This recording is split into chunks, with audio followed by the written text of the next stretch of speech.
Hey everybody, and welcome to D4, where I, Devin. And I, Dustin, co-DM a 5th edition game of Dungeons & Dragons. Hey!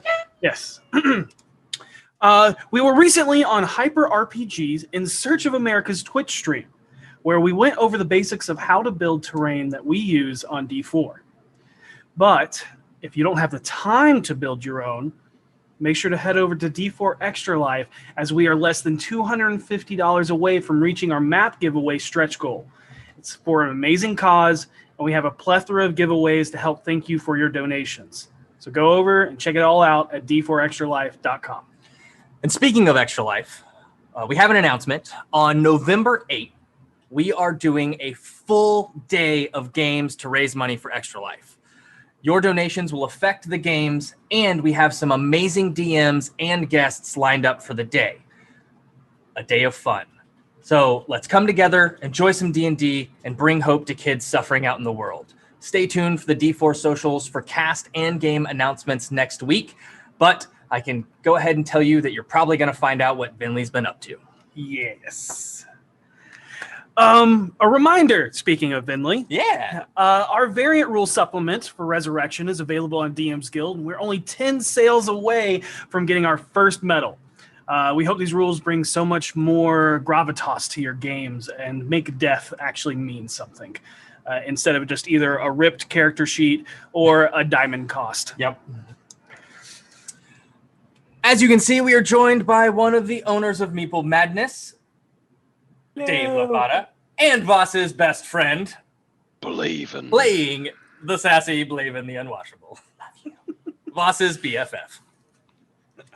And with that, let's hear from our sponsors. So we got a lot to get to today. So I've done voices, I've done skits with my hands, I've done so much to try to sell you on these Archmage's Favor and Blacksmith dice packs. They are amazing. I have both of them. I suggest you get them, and we are giving away another today. Type in #Beyond. Once again, thank you D&D Beyond for being such a fantastic sponsor to us. Type in #Beyond, Archmage's Favor, Magical, Blacksmith's Dice, Hammer Sparks, #Beyond. Or if you don't get through the #Beyond, you can get them on D&D Beyond through your own account, through My Dice. Okay, well, since we're moving lickety-split, let me get on to tell you guys about the wonderful place called Beetle and Grimm's Pandemonium Warehouse. Beetle and Grimm's is your one-stop shop for all sorts of cool gaming props and accessories. You can get t-shirts, you can get props for your game, you can get these amazing boxes that they put together of cultivated items for various different games. Right now, they've got an excellent deal on the Curse of Strahd Legendary box. I highly suggest you go check it out. It comes with maps and coins and information, just the whole 9 yards. It's brilliant. It's beautiful. And big announcement coming up Friday, October 30th. The one of the owners of Beetle and Grimm, Matthew Lillard, will be running a Lost Odyssey game, and that's going to feature Deborah Ann Woll. That's going to feature Jasmine Buller. That's going to feature Christina Ariel. That's going to feature Kate Welch and WWE's Ember Moon. So tune in on October 30th. That's a Friday night at 7 p.m. Pacific, and check it out. It's going to be an amazingly good game. I love pro wrestling. That's awesome. I didn't know that. Okay, so if you're looking for the best miniature for your table, the best place to go, of course, is Eldritch Foundry. And Eldritch Foundry is actually doing something fantastic this October called Spooktober. For the entirety of October, anytime you order any figure at all, it will come with a squishy or a wolf mini included for free. No, you don't have to look for any options inside the actual website. No matter what order you send out, it's going to come with it. It's a fantastic little addition. If you've never seen a squishy, it's adorable. If you haven't seen Wolf, it's adorable. It's awesome. It's going to be perfect. It's great for your games. And if you they are offering a free token download if you're running a special Halloween game. Make sure to check out Eldritch Foundry to get the full details for that. And hey, if you want a miniature here, the best thing you could possibly do is put in #Eldritch right there into the chat and win your own miniature tonight, which would be fantastic. Maybe you'll make yours spooky with all the new spooky options they have, like jack-o'-lantern heads and stuff. It's fantastic. Eldritch Foundry is the best miniatures for your table, guaranteed. Eldritch Foundry. All right, well, we have a lot to do in the show today, so we're just going to make this really quick and to the point, not a lot of extra stuff. So this week with RockPunch ATL, so Greg's playing Pokemon Heart and Soul. Bap fails at video games. She's going to be playing spooky games for still the remainder of October. This week, she'll be playing Vampire the Masquerade, Coteries in New York, or of New York. There's a typo there. Coteries of New York. So retro gaming on the NES with Colton and Greg, just like every week. And for the Rock Punch Wednesday video, Molly and Torin released a new episode of Dead Air reviewing my favorite horror movie from childhood, Scream. I love it so much. Yes, watch it, please. Also, Corn on the Macabre on Thursdays at 9 p.m. is back. Last week, we did Terrifying Travels, and that podcast episode will be released tomorrow. This week on the live stream, we'll be doing Silly Superstitions, so come check that out. And of course, Tampo, An Adventure in the Islands is our new D&D live stream, and by our, I mean Rock Punch, not D4, based on the islands of Sina Una, and it is every Friday at 7 p.m. Eastern Standard Time. That's it. That's all I got. And we had a great announcement this week. We have teamed up with Die Hard Dice to be able to bring you a discount to your dice orders from them. At checkout, if you use the code D4OCT, all capital, and that's the number 4, not 4 spelled out, you can get 10% off of your order. And by using that code, you help support the show by doing that. So go support Die Hard Dice, support D4, and show them some love because their dice are amazing, much like my Dracona Nyx set, which I love so much. Yes. And without further ado, let us immerse ourselves into the Chronicles of D4.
And we're back.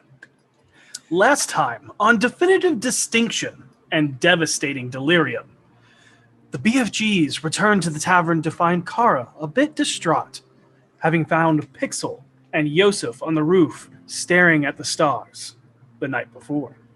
Kara informs them that she has dropped Yosef off at the hospice of St. Lospin for observation and hopes that he will not endanger himself or her daughter anymore.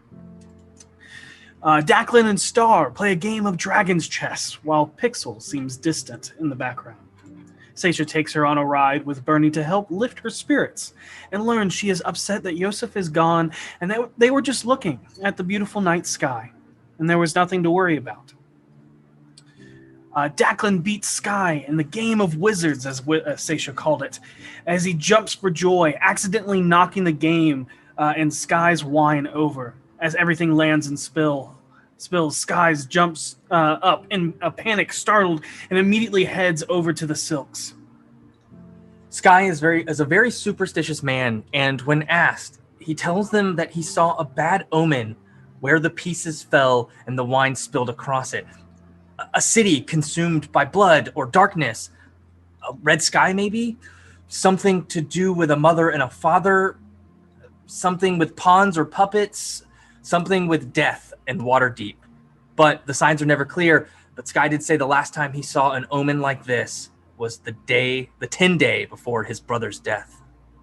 They also learn of a guest of Voss's who has turned the upstairs into a brothel. And Kara thinks that's not the kind of business they should be running with so many youngsters around. Voss heads up to find a man coming out of his room, buttoning up his shirt, where he threatens him to the point that the man probably will never step foot in the field or in the North Ward again. But Voss enters to find a naked woman with an atrocious voice. The woman then morphs into a naked Voss, minus all the burn scars, revealing that the woman to be the doppelganger Voss had gotten out of Castle Waterdeep's dungeons. Voss tells them that they are never to do that again, but to stay close because Voss has a plan that will pay well. They all then reconvene in the common room and go over the plan for the gala and Starbuckler. They ride a paper bird to the winter's wind and tell him that they must meet in person on Shieldmeet to deliver the body. Voss, Seisha, and V head over to Falla's to get some flowers, healing potions, and antidotes, as Falla asks them to help with some prep for the floral arrangements, as Davil is already upstairs. With the others leaving, Voss heads up to talk to Davil, informing him that he has plans with Starbuckler and needs assistance.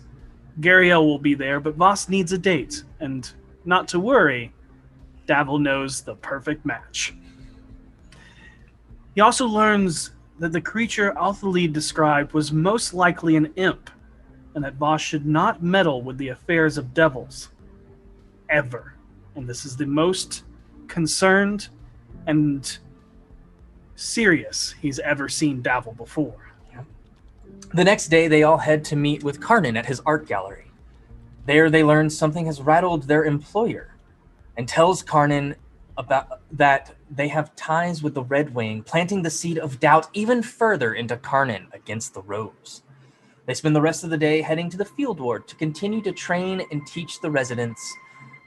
And throughout the past few days, Petunia has felt strange whenever she divined anything or used her portent.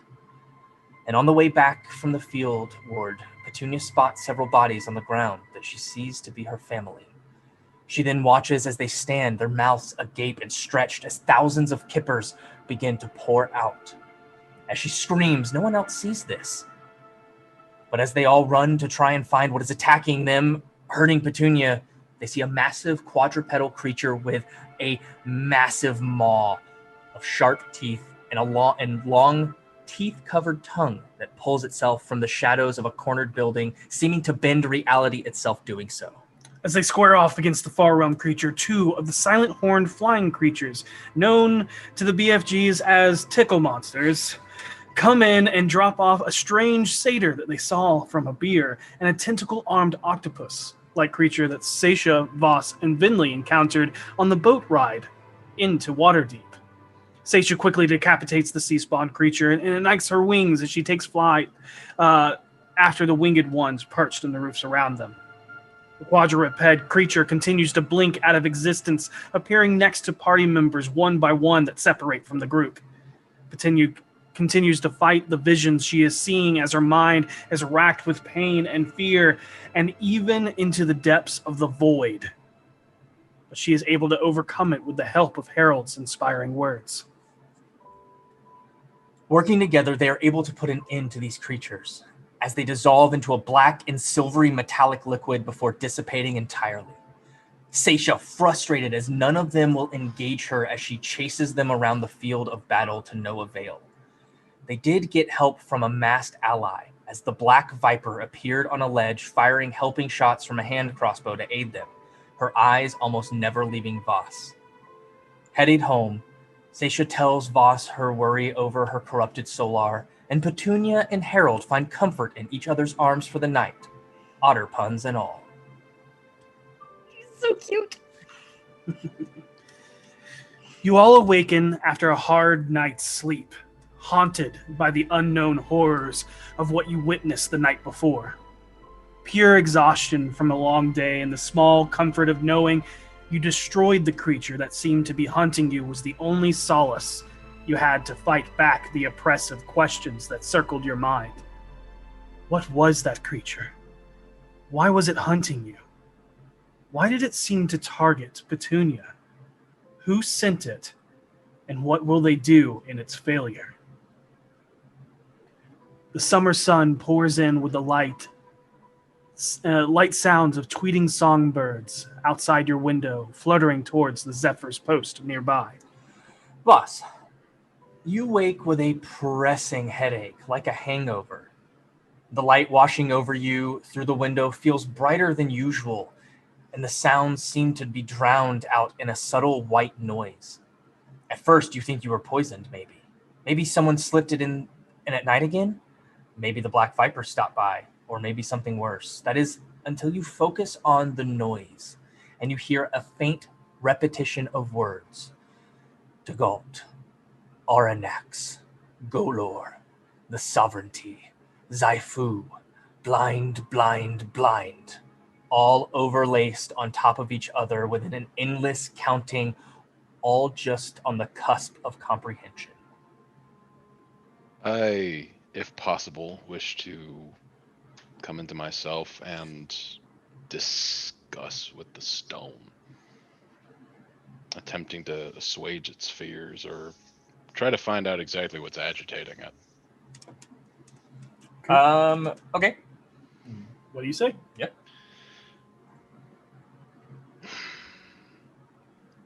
We are so very, very close to making you whole. But this night, tonight, it is imperative, above all other times, that you attempt to control yourself and be silent. I'm begging you, please. There is someone there who apparently knows the location of your last eye. I promise we will follow his lead.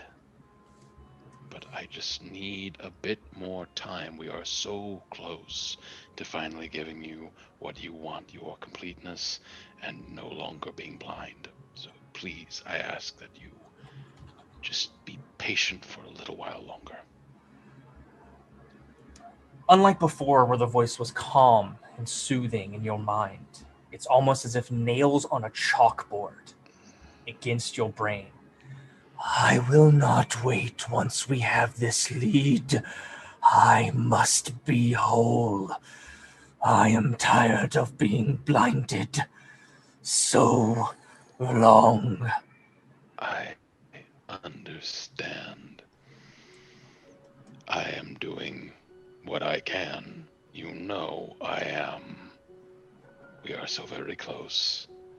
But if we fall now, you may never find it.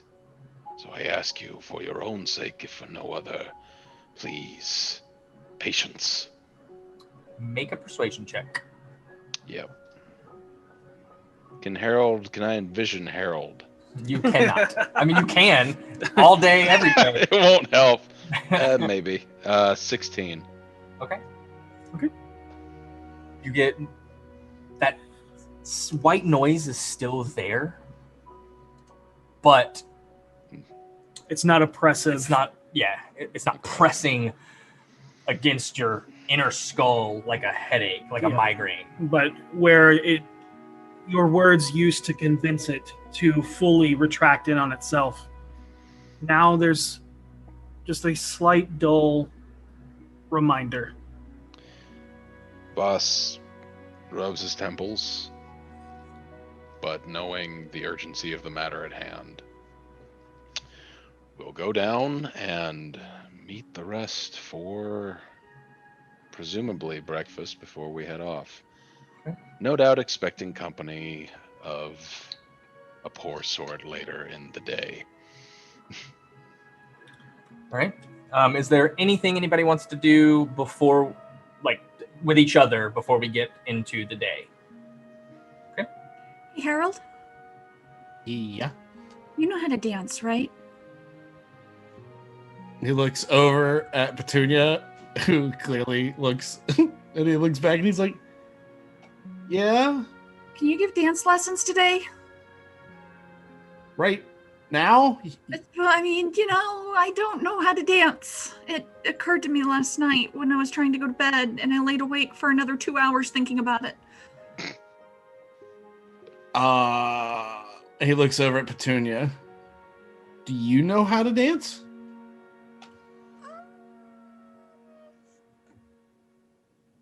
Define dancing. Okay, we're going to take that as a no. And so we're going to just train together. We're all going to train together. And I will teach you all how to dance. And if you see V doing the arm swing thing with the snapping, that's not a part of it. She just does that sometimes. And we're really going to have to dissuade her from doing that. She does this like arm swing. It's great, but it's not gala material. So... I don't think she liked that. Not unusual. He turns and looks like, no, he doesn't look. He looks, she's right behind me, isn't she? Oh, yeah. Yeah, well, hey, I was going to teach everybody how to dance. Yeah, it's called Style and Flair. You Okay. wouldn't understand. That's, he looks at his coat, looks at his accordion, his mask on his shoulder, he goes, yeah, I don't know the first thing about Flash or Flare, that's for sure. No, she said style and flair. I didn't say anything about style. I guess I'll teach everybody how to dance. Yeah, okay. So, and you Using do. and- Petunia as much as I can, of course. Of course. So most of the day is dull in the sense of adventuring, but still draught with peril and anxiousness, as Harold and V both prep everyone with refreshers on noble etiquette, quick lessons on formal dancing, which you all notice Voss seemingly pick up pretty quickly after being coaxed by Seisha to join her. The rest of the day is filled with small errands, such as picking up your orders from Fala, last-minute supply runs to prep the bar for both Midsummer and Shield Meet. It isn't long before the day has already escaped you, as most of you prep hair, makeup, and a multitude of layers of nobles' vestments in preparation for the night's gala. A knock comes at the door, as the first to arrive is Renair Neverember. His rose gold hair pulled back into a low and well-groomed ponytail. He smiles at the wildness of everyone scattering, trying to prepare, and in his hands he clutches a small black leather cigar-style box. He looks well-dressed, but nothing overly eye-catching, as to not stand out too noticeably in a crowd. And trading his typical blue tunic for a muted blue-gray, rounded short-tailed jacket, accented with a folded cravat. Good afternoon. As he kind of just looks around at the getting ready. 1, 2, 2, 1, 2, 2. No, not near the big shot. Oh, wait. Oh, sorry, Voss. Oh well. Are Hey, you okay, dude? I as he's helping fine. Petunia back up, and like, hey, Renair. Hello. Are we? He kind of looks around. I'm assuming everyone else is getting ready. Are we? Yeah, Harold is teaching everyone to dance because not everyone knows how to dance as well as us. So, Well, dancing at a gala is different than just dancing. It is almost as much of a show as you have to put on talking to people. Ugh. Oh, talking. You're good at talking. Not to these kinds of people. Well, it's different when they're in a group than if you're just in their house. yeah, you can deflect. Just know that even the most kindest of words is probably laced with something demeaning or trying to gather the slightest bit of information from you. I hate this already.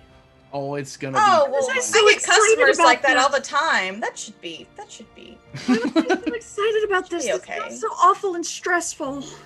The caveat of social grace of nobles is almost as cutthroat as the back alleys in the darkest of areas. Mm.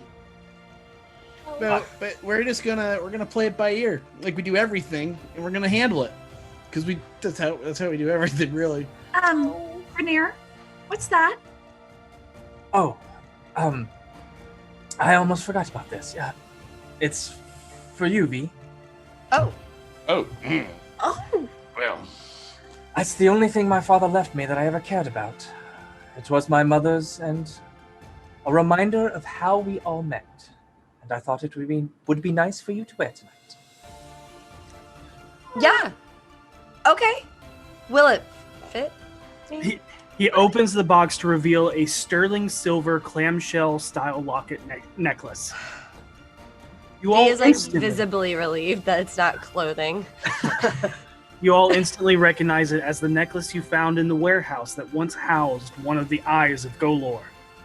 However, now shining through the ornate floral hollow locket is not a black pearl, but instead a red ruby.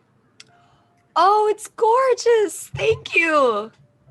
Of course. Mind leaning down? Yeah, no, it's fine. And go kind of get your hair out of the way a little bit and kind of tie it and clasp it there and kind of lets it fall. It's so pretty. It looks beautiful on you. Thank you. Good job, Rainier. You see it just go like 6 shades of red. You usually save that until after they're done with it, but you know, it's okay. It's fine. The sentiment's there. Yeah. Well, are we ready? I think we're missing somebody. I gotta go pick up my date. And as you open the door, you see a beautifully striking woman standing before you, dripping in crimson. She sachets in as a small train of red flutters over the hardwood floor behind her. For the woman that always seems to be eye-catching in her risque, low-cut clothing, there seems to be almost no provocative skin showing from below the chin. A floral lace falls down her neck and across her shoulders to a mermaid-cut dress that hugs tightly to her form, accented with long black opera gloves. But behind her, you see a fairly familiar elven man. Dave, will you please describe how Blaven is dressed for the gala evening and what he is doing? Why, hello, everyone. I'm dressed in primarily orange. It's probably the most casual of gala attire. So rather simple shirt, just looks expensive. Simple pants and a sort of a robe, but again, not overly haughty, and just kind of casually chic. Fairly similar to Rainier, as good enough to pass, but not stand out. Yep. All right. And are your tattoos visible? They are not. I am tattoo free. Currently washed. You can't be. You have a title, man. You're trademarked. Then somebody's gonna be upset. Well, in this particular instance, they do not know who I am, and so we'll keep that on the down low. As Right. Just But wait. professional courtesy. You got cleaned up for us. That's so sweet. It's a good thing I have nothing in my mouth to spit out at this moment. But Oh, Harold boss, wipes you're his so chin. He's lucky. like, "Don't worry, I've got your that's back." right. Seisha turns to Gariel. She is grinning ear to ear, and she is, "Darling, you are delicious." I don't know that I've ever seen anything as beautiful as you. Thank you. You too, Blaven. Man, you stole that from me, but I'll take it. She will actually offer her hand to you. Seisha, Or hold her hand out for you to put your hand in hers. Seisha will place her hand in. And she'll immediately bring it to her lips to kiss it. And Seisha will return it. I got you something. Hang on 1 second. And she's going to run into her room and come running back in with a small box, just a simple little box. And she opens it up and pulls out of it a primrose crown. And it's small white primroses that loop around. And she holds it out towards Gariel. They mean radiance. I thought it would look pretty on you. Well, may I have the honors? And she'll lower her head. And Seisha will reach up and gently put it on there. You don't think I'm outshining my radiance now, do you? I think you're the most radiant thing in the universe. You are an angel. You are my grace. And with that, you actually watch as she reaches in and pulls out a small box of her own.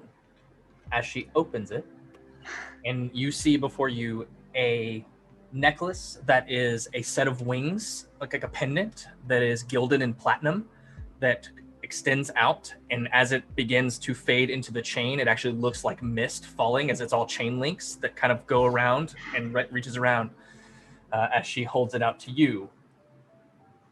Are you for me? Of course. Now, turn around, lift your hair. And she swoops her hair and turns.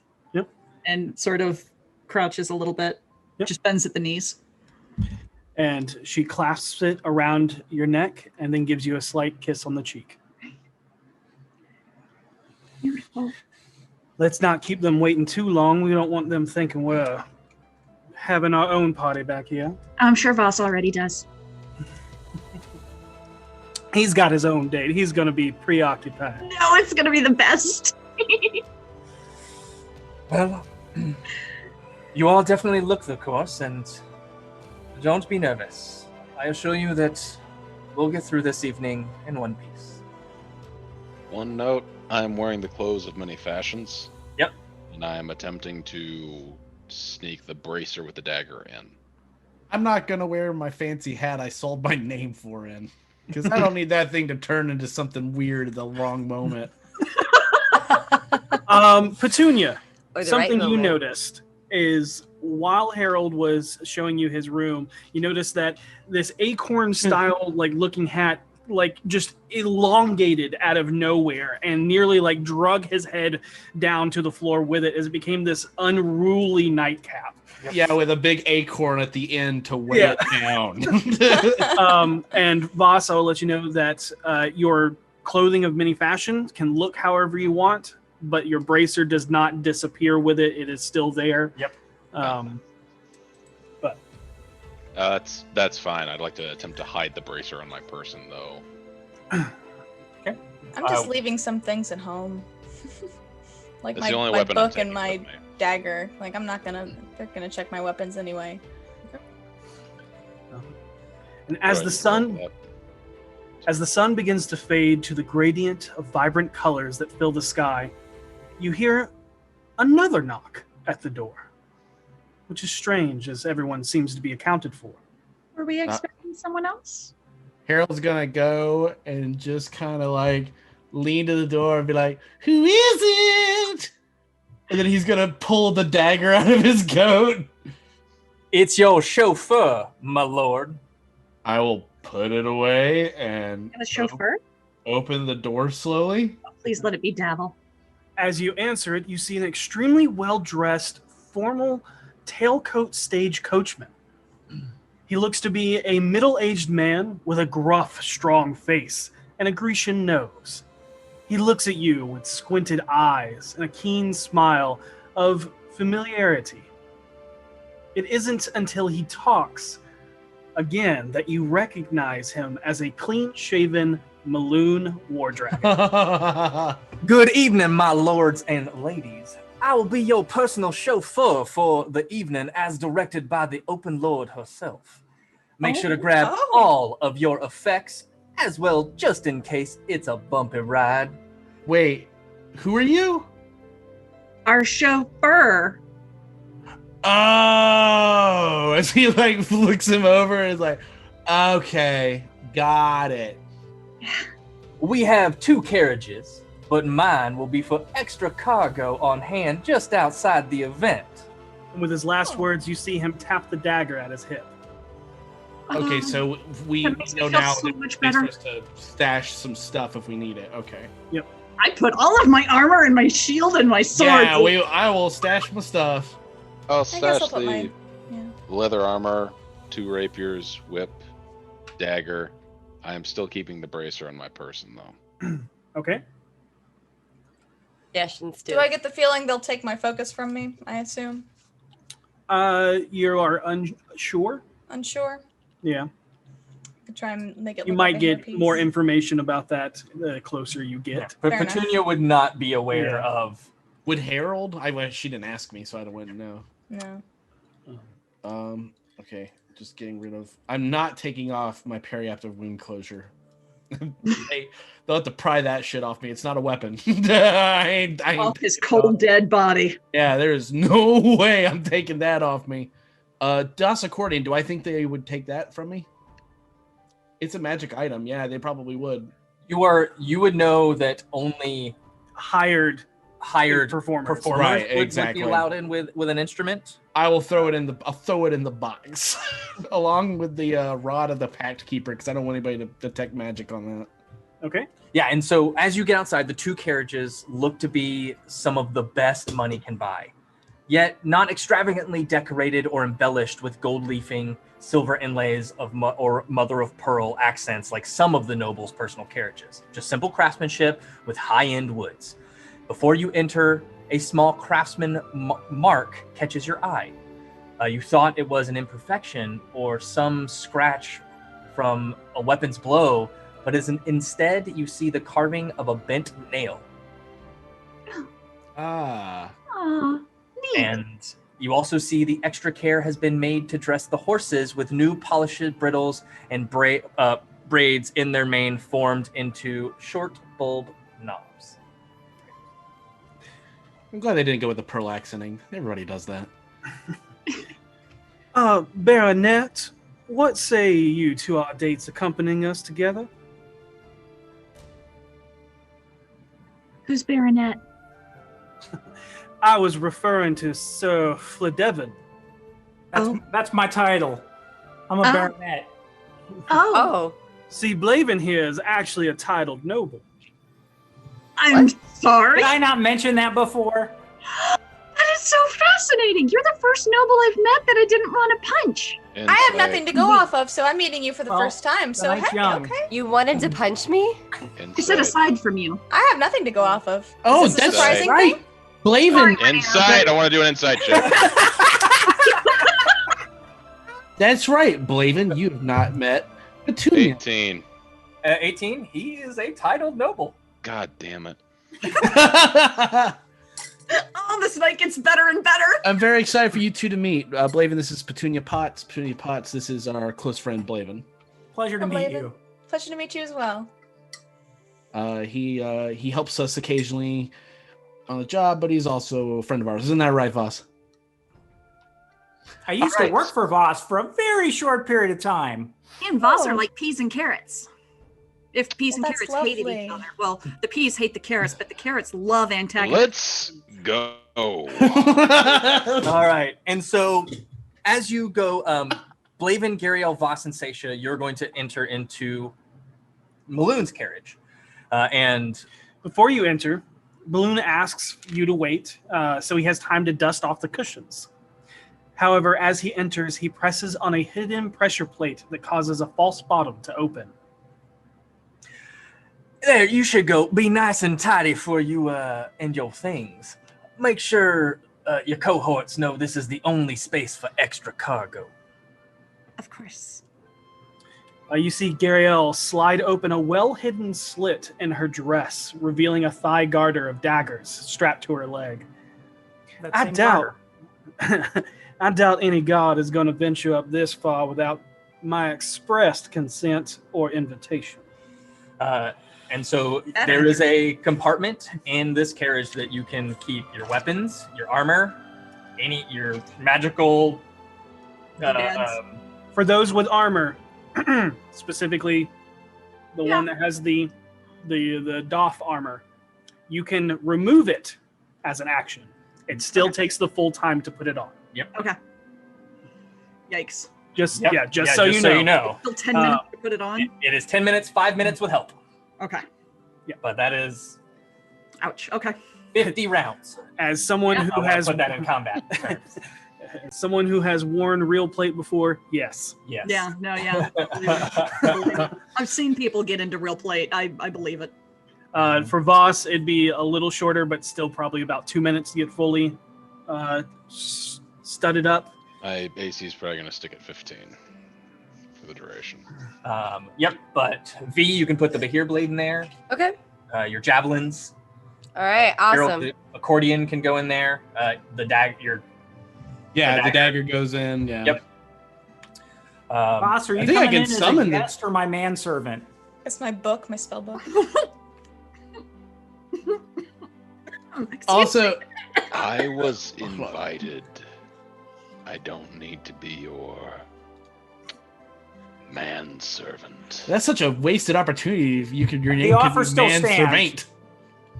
I mean- Harold, if you All right. desire to Deal? be this feet-washed noble's manservant, you're more than welcome to be. I'm too busy being the full Ronto experience over here. I can't help. I'm just saying, I might get confused, Dill. Okay, I won't fine. get confused. I won't get confused. I'm sorry. I can't be. None of us should be help because we all need to be able to talk to people. Yes. Oh, We have- goodness. Two objectives as we are here. The obvious that everyone here knows about, Starbuckler. Yeah. At some point in time, he will fall. And we need to be there for that. The second is we need to make contact with Jarlaxle. He's going to be there. He has the information we need. Right. Preferably to give it to us in a discreet way. If the eye is here, we need to do what we can to claim it before we leave. Right. Sounds so easy. I know. So the official plan with Starbuckler? Feel me, How about Leon? we get into the carriage before we start speaking about such things and Oh, I thought broad. I thought we were back upstairs. I'm sorry. My bad. No, you're you're standing coming outside down. the carriage. Whatever, guys. Yeah. So, yeah, at some point we all need to sit down together and discuss details, probably. Well, I believe there's only room for 4 in each carriage, Right. so Right. So, all right. Let's go. I will stay with whichever one Petunia goes in. I think that Blaven and Voss should go with Gariel and Seisha, and then we can disseminate information afterwards. Yeah. Certainly. And then Renair, you and V can sit with me and Petunia. And just to remind you, from what you got from Fala, over the past couple days, you have 4 sanity potions. Wait. You have 2 feign death potions. You have 2 antidote potions, I believe. It was 2 antitoxins is what antitoxins. Yep. That's here. 2 2 healing sanity potions, 2 potions. antitox, and then 4 sanity. 4 sanity potions. Gotcha. Yep. Because the other ones you just bought, those you spent all 4 days making. Yep. Yeah. And then, Gotcha. I'm adding them now. sweet, awesome. And And you I've can already got the divvy up those however you wish. They can be now or later. I only need, in case we get into contact, I will divvy that up and I will give one to. We give one to Juliana. each couple. Couple. There's 4 couples. Pairs. Am I wrong? You're right. Pairs. Maybe pairs, because I don't know that Voss likes being called coupled with Blaven. Oh, Let okay. him lead. I will keep one. I will give one to Harold. I will give one to Seisha. I will give one to Viomiliana. That's the 4 couples. I will take mine and hand it. Well, oh no, this is Petunia. Petunia might drop it. No, yeah, she won't. I'll hand it. I don't say that, obviously. Harold hesitates a He moment. hesitates, looks at her. Be like, you know what? You should hold on to it. These I are need you to make a. No, I'm just kidding. These were healing potions, yes? No, these are sanity. Sanity Sanity potions. potions. I want her to have it in case she needs it more than. And everybody, Harold's seen things face to face. He's ready. everybody should be able to find that homebrewed item if you search manage your equipment. Thank you. Yep. Sir. And you are divided respectively with Blaven, Gariel, Voss, and Seisha, and Harold, Petunia, V, and Renair. What do you guys do on the way Oh, to Gala? Discuss the plans. Let's assume I wasn't saying any of that in front of Renair, obviously. that's awful. You should Okay. be ashamed of yourselves. Okay. I just looked at the image that's attached to it. Oh.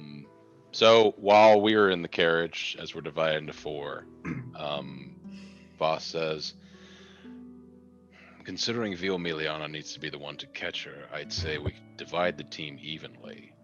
Us four, make contact with Gerlaxel, and if the eye is here, find it. The other four need to stay with Starbuckler at all times, as he did not specify exactly when he was going to fall. Sure. That makes We'll sense. discuss that with the other side of the group.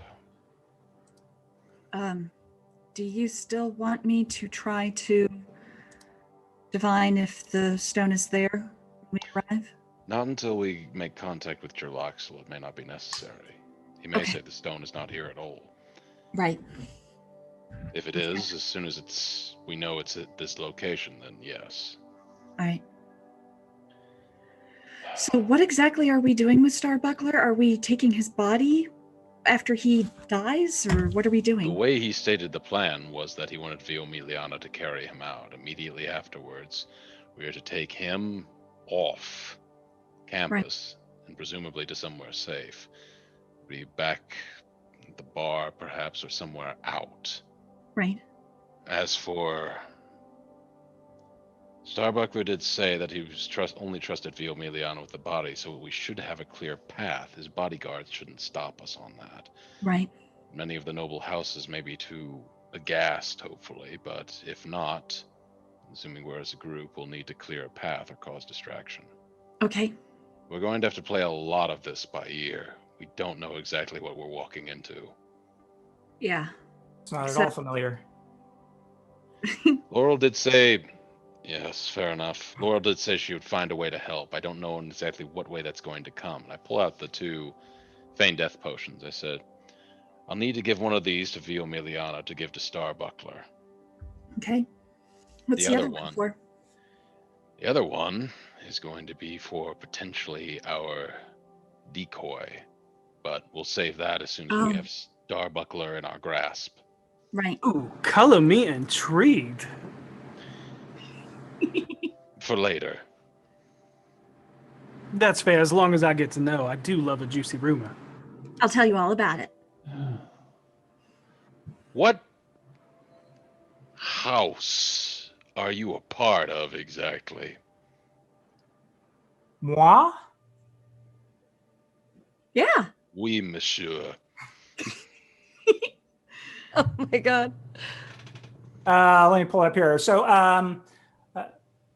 well, actually, let me ask, did we change the name? No. No, everything what you said. Yeah. Okay. All right. My- So, my I My last email to you should have had all of the T's crossed and I's dotted for explaining that, by the way. okay. Yep. Yeah. Let me pull it up here real quick. Sorry about that. Yeah. So I'm from a small island kingdom. You've probably never heard of it, but it's off of Evermet, and yeah, I'm kind of related to a queen. Have I ever heard of this island? Sure. He didn't give you an island name. You know I thought he Evermeet. said you know what- Evermet. Yeah, you know Evermeet. Evermeet is the Elven Kingdom. Yeah. Okay. You also know that Nessaquah is the island just to the south of Evermeet that Vinley is from. Well, the tribe. There's the island, something else. I already checked in my notes. Wait. What? Wait, what? Yeah, my great grandmother, Queen Yolanda. You may have heard of her. I don't know.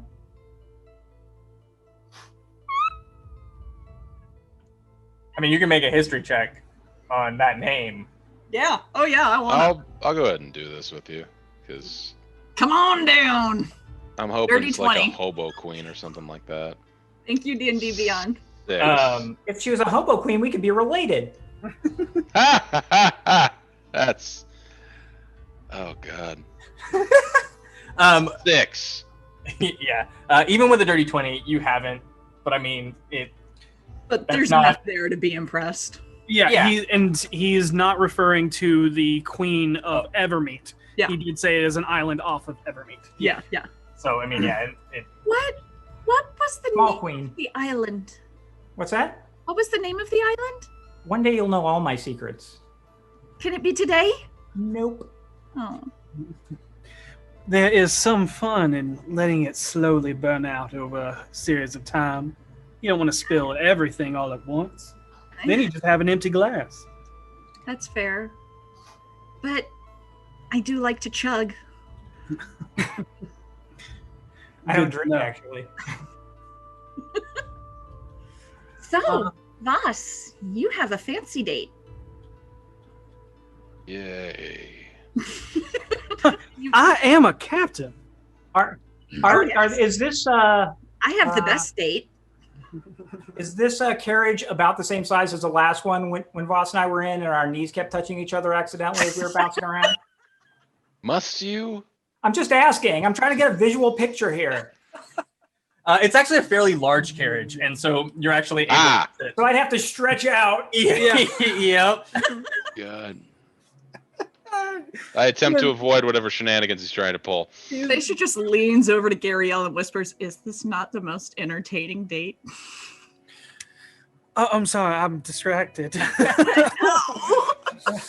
So we're gonna shift over to the other carriage. With Harold, Petunia, V, and Renair. So anyway, the fact of the matter is that I stopped them from making the pants into coats. And I probably saved like half the city through it. So in long story short, Petunia, I'm a hero. Insight check.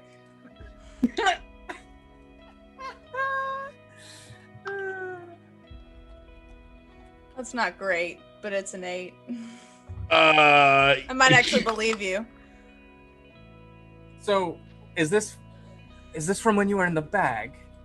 No, well, yeah, it's weird how often. I mean, like, if I had a dime for every time this had happened, I would have 2 dimes, which is not a lot, but it's weird that it's happened twice. So,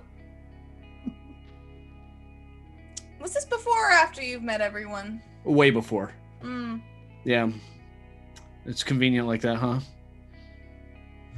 Anyway, so Right. So before we get into any more of Harold's random pants fetish, I think we should talk about what to expect moving into this. I know you were looking for the lead from Jarlaxo. yeah, we're doing that, A, and then B. And then what is going on exactly with Starbuckler? I'm here to help any way I can. Okay, I'm going to try to remember. I think we're going to have to hand off a potion to him that allows him to feign death. Okay. Going to take it at some point. We need to be there to get him out. V's the one who's going to get him out. We'll be running cover for V. Yep. We don't know exactly where it is. We're going to take him. Just wherever's away is probably best. Maybe the bar or something. I don't know if that's. I mean, at least the first stop. I don't know if that's the best. If we're That's bringing fair. him We right could back always here. take him to your estate. But that So- I think that's the 2 main objectives. Okay. So a noble is going to die at a high-end event in front of many other nobles, and you're just going to run off with him? Not actually die, just mostly dead. Yeah, but I don't think that's the point he's getting at. I think he's just saying, how are we I- going to get him out? So, yeah, I don't think that's gonna work. I'm gonna be upfront and tell you that that's not gonna work. They're Yes. not gonna. What let if we you just jump take- off the balcony? That's worse. Huh. So what do you? I mean, people have to know he's dead. I assume you don't want to be implemented in the death. Yeah, I would prefer. Yeah, then you don't want to do your plan at all, even remotely. But You don't even want to be anywhere near him when it happens. But the fact of the matter is, we have to have a body. And we gotta make sure the body stays safe and only stays mostly dead and not actually dead. From what I understand, you're getting help from Laurel. That's true. Yep. I would put money on the fact that she probably has a way to get him out. Alrighty. So all we have to do is get in the bottle. I can't guarantee that that is the case. We will discuss it as we can improvise. If Yeah, we that's. do. I mean, I've forgotten. But 90%. immediately running over, grabbing the body, and fleeing is not going to look good at all, and is going to put a big target on your head. Yeah, well, I assumed we would have been disguised for this portion of them, but yeah, I understand. You're supposed to be in disguise? Well, when that portion of it went on, that was my initial idea, but hey. What disguise would I have? I don't know. I've disguised you twice. But that takes True. time. Oh, you mean with magic? No, I don't have magic to disguise people. I've got a makeup kit, and I'm great with it. Let me just say, my lashes look amazing tonight. Harold, you're not going to have your makeup kit in there, and you're not going to have an hour to get her ready. Remember that. Yeah, but I had an hour on these lashes, and they're looking fine. They do look very lifted. Thank you. But I think there's something to be said about not being around when having as few of us around as possible when he actually gets out. Yeah, so we make the handoff, and then we just book it, and we try to keep as much distance from as possible so people aren't sus. I definitely think we keep an eye on it, and try to react with everyone else. Don't overreact. Don't overact. Just, yeah. Yeah, no. Oh my god. Oh my god. None of that. Yes. And let's also try not to leave before it happens, because again, we have to stay with our face in front of everybody. Yeah. No, I okay with that. We're gonna be looking for old JJ the entire time we're there. Mm. And that's disconcerting that I'm not, I shouldn't be surprised, but I am. Yeah, I have made a lot of very weird friends. I didn't believe it either. He's not your friend. Wait, I've made a lot of very weird acquaintances. Yep, well, yep. so is the plan now just give him the bottle and hope for the best? That's kind of what you have to do. And kind of go with it in the moment. That's kind of what I do anyways, but...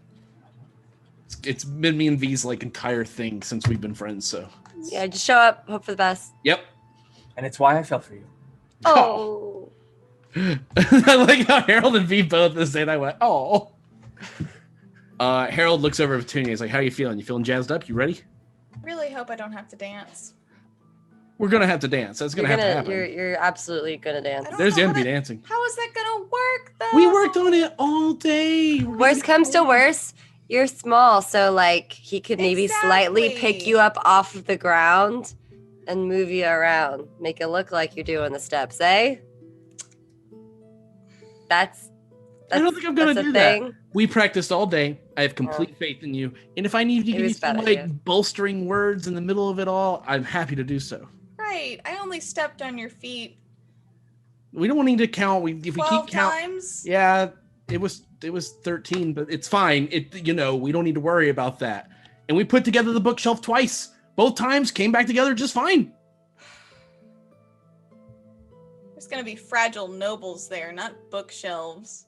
Yeah, and it'll be hilarious if we watch one of them eat it. But we should not look responsible. And don't worry, I will make sure we don't look responsible. And he looks over at Renair and he's like, it's gonna be fine. It's gonna be fine. Yeah, you see Renair when you look over him, he's actually trying to hold back a smile as he's really enjoying the way you're talking about nobles. Yeah. And you actually watch as he'll actually kind of reach in and kind of pull out a small flask, open it up.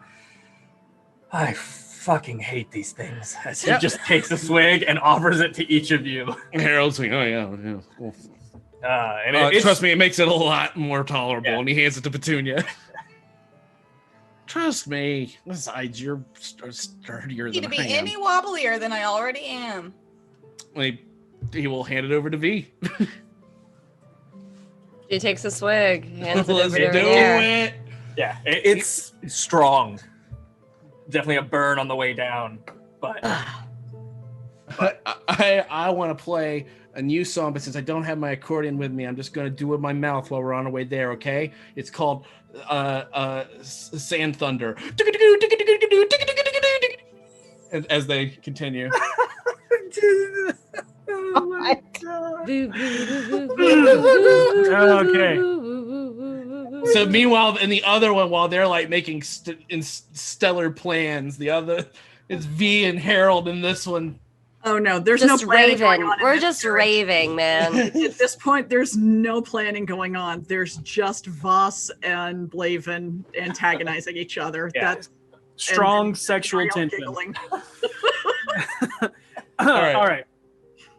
It's almost a straight shot across the ward on Delzorn Street from Trollskull Manor. Your horse-drawn transport pulls up to the march of lavish carriages pulling up to the white gates on Diamond Street. The stark white walls and gleaming crimson roofs and turrets of the Castellanter Villa stand out even amongst the other opulent estates of the Sea Ward. The estate is surrounded by a tall white brick wall with a single wrought iron gate at its entrance. A series of draping vines covered in variegation of summer flowers hang between each pillar. One after one, a pair of nobles exit each carriage in front of the gate, emblazoned with a Y overlapping a stylized goose. you watch out the windows awaiting your arrival and notice that each set of personnel entering the property are only sight searched, as the guards make sure to not touch and disrupt the extravagant and obviously expensive attire. Approaching, you see the 3-story mansion lies in the midst of a picturesque green garden dappled with hedges and water features. Floating and pulsing orbs of light whimsically float around the property, illuminating it with a kaleidoscope of soft colors. You pass a set of guards manning the corner of the property, as it is true for each of the others, each wearing the livery bearing the crest of the Castellanters. It isn't long before your carriage stops at the entrance. A moment passes before one of the guards approaches and opens your door and awaits your exit with a slight bow of the head and an extended hand to help you descend the footsteps. Thank you. Lords, if you please, unbutton and lift your jackets. Slide up your sleeves and pant legs. Ladies, please have your handbags open. We apologize for any inconvenience, as Lord and Lady Castellanter have asked no weapons, decorative or otherwise, be permitted on the grounds during the gala.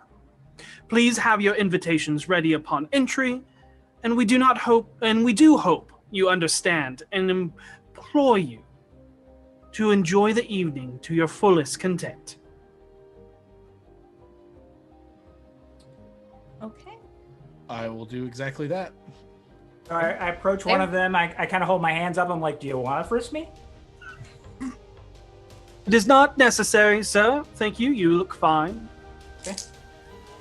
And before the carriages ride off, you hear Maloon speaking with one of the other guards about where to park for quick return and departure.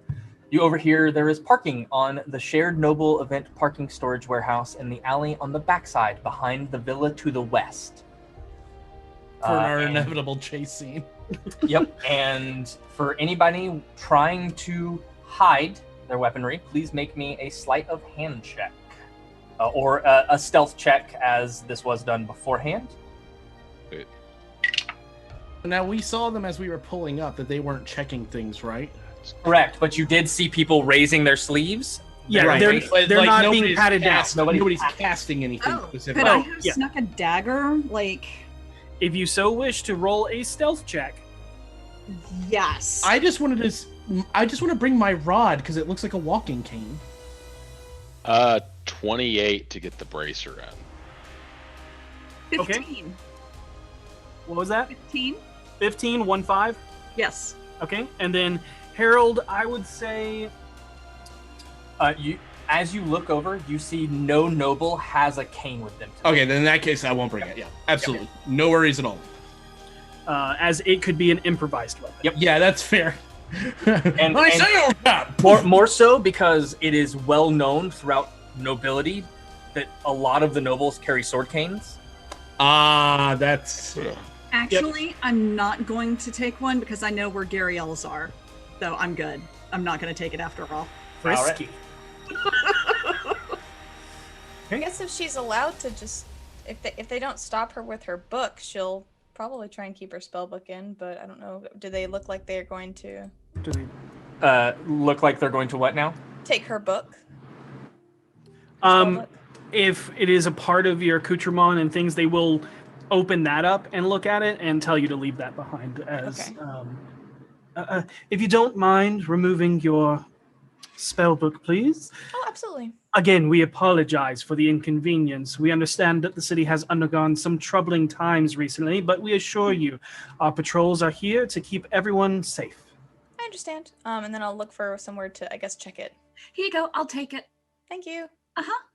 And I'll take it back to the carriage and climb in, shut the door, put it in the secret compartment, come back out. Okay. Easy enough. And then it rides and off. While we're standing there waiting, I will whisper to the others about where the compartment is and how to access it. And that could have easily been shown before you had left. Okay, we didn't everybody had put their stuff in. so I wanted to be sure that we made sure everybody knew. Everybody put their stuff up. Yep. I will hand, as we get out, slide one of the potions to Viomeliana. Okay. And also say, understand your family is going to be here. Yeah. Your father will probably try something. Good. She's got this. She's ready. Voss will say that you did that after you enter the estate because you hid stuff on you.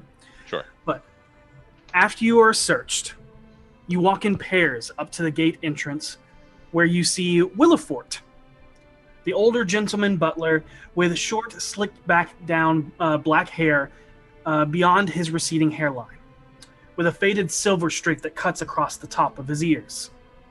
His face is thin and sunken features layered in wrinkles accented with a pencil-thin styled mustache. His posture is rigid, like a posed statue in a tailored tailed tuxedo. He reaches out with a pristine white glove to take your invitation and proceeds to read them accordingly as transcribed after holding a thin, featureless black wand to his throat. In a booming voice that echoes out across the chateau in a charming but firm voice, granting both respect and distinction with each syllable. Now entering Mr. Bill Ronto and Miss Petunia Potts. And Harold and Petunia, would you please describe what you are wearing? Oh, sure. Petunia, do you want to go first? Sure.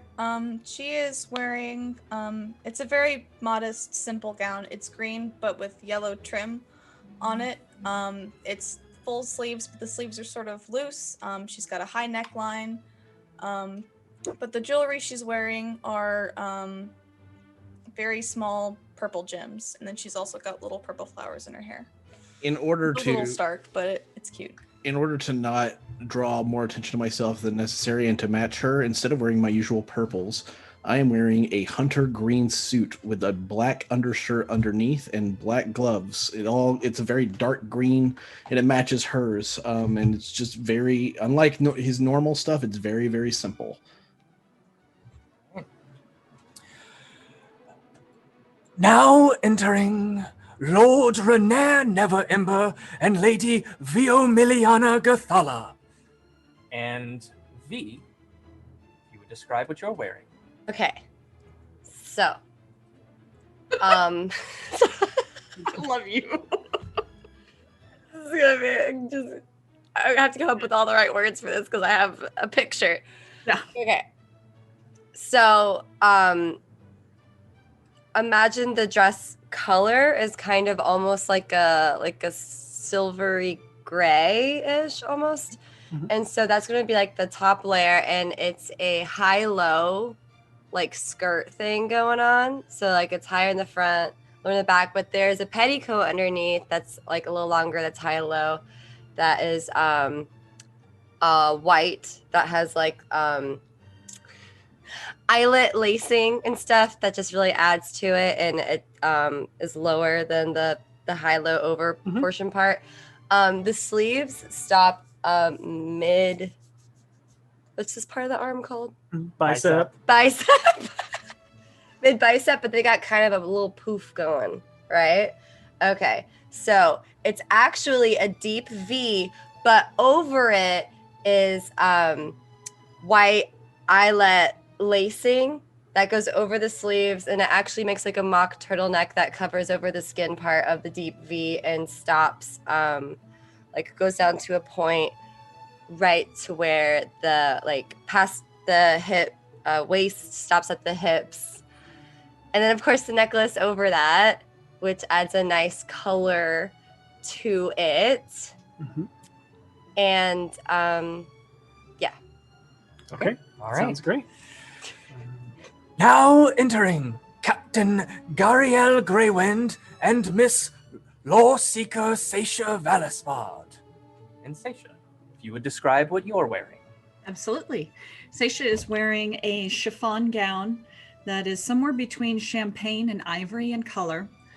The dress itself is fitted. It's got silver beadwork on the bodice that almost makes it look like armor.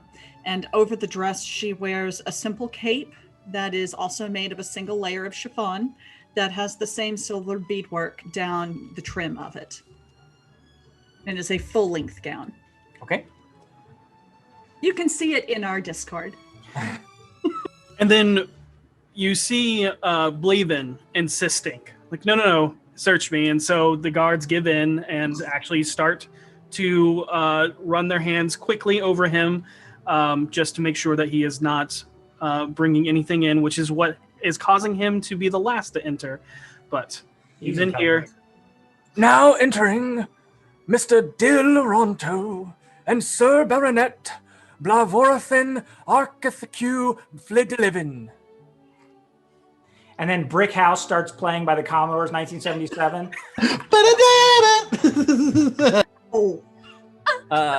And Voss, please describe how you look with the clothes of many fashions. When Renair came in, seeing as he was muted nobility, that sort of thing, I did essentially the same thing he did, except in colors of blacks and purples and something that would help me blend in. I don't want to stand out. I want to look muted as well. And now standing next to... What the hell was your name? Flivin? You can call me Blaven. Weird, noble bullshit name here. Think that. Don't be bitter, Voss. Too late for that. But just that is what I am, and I stand next to Blaven. And while standing there, you instantly notice the sea of nobles all turn in your direction as their attention is drawn to the calling of your names. You now look upon the largest amount of nobles most of you have ever seen in the knowing presence of, and now you feel their gaze fall upon you. Harold, Blaven, and V, you typically know that the naming upon entry is a formality that most people ignore, given that most nobles typically already know each other. Yet, they all turn to look at you with expressions of perplexity. Harold, Seisha, and Voss, your insight picks up a myriad of emotion: excitement, disgust, confusion, anger, and intrigue before they all return back to their conversations and meandering throughout the villa. Some of these people might know me. You think? I'm gonna go over to other group and be like, by the way, original plan is changing. We're just handing off now. That's all we're doing. Handing the drink off. Oral did say something about providing quick exit.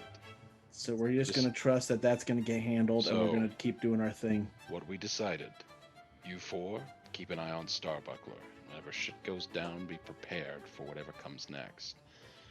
The rest of us are going to make contact with Jarlaxle. And if what we need to find is here, pick it up. Who's gonna do the talking with Jarlaxle? I We can't. just, Good. we just need to know information from him. Make sure that she does the talking. He almost ran rings around me. You guys need to be careful talking to that guy. So I underestimated how much people would like be staring at me. So You've got this. Hey, if you just want to give me some instruction I'm how to not be suspicious. The key is to look bored, Oh well, I can do which is that. pretty easy but at these parties. I just mean like since I have the yeah, you have the drink. No worries. so I just I Wait, we have the most high-profile person here is going to be passing that. yeah, maybe someone else should do this. Is kind of what I'm thinking. She's the most high-profile person here anymore. I mean, of us. I'll take it. Same. You are the most high-profile person here. Yeah, but I have a rep. I try to slyly hand it to Harold. Wait, let's before you do, I'm gonna look. Are we still being looked at by all these people? They, at that first glance, they've kind of They've all gone back to the party. to- Okay, perfect. Then doing, yeah, okay. doing what they do. I mean, Okay. you And know, we get out of the way and walk over to the buffet table, obviously. Well, if you do wander in, walking into the garden area, you are overtaken by the beautiful array of colors and myriad of flowers. Like walking into an explosion of floral design at every corner that feels reminiscent of how many poets describe the enchanting flower fields of the summer court in the Feywilds.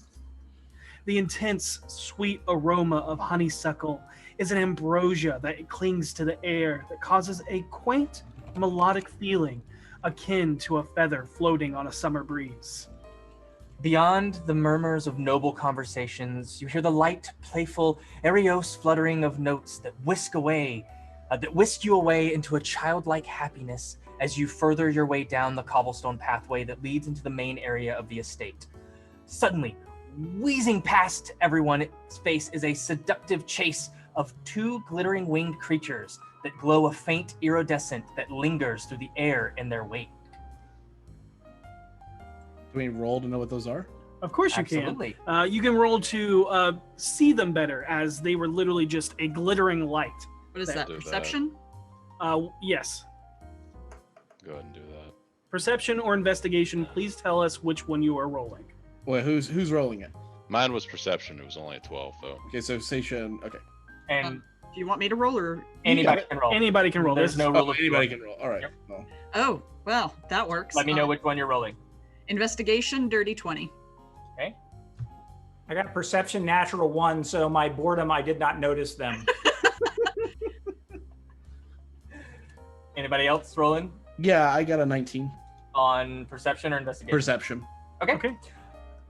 Harold, getting a closer look, you see that all of the dancing lights you saw before from outside look to be small, fey creatures, both sprites and pixies.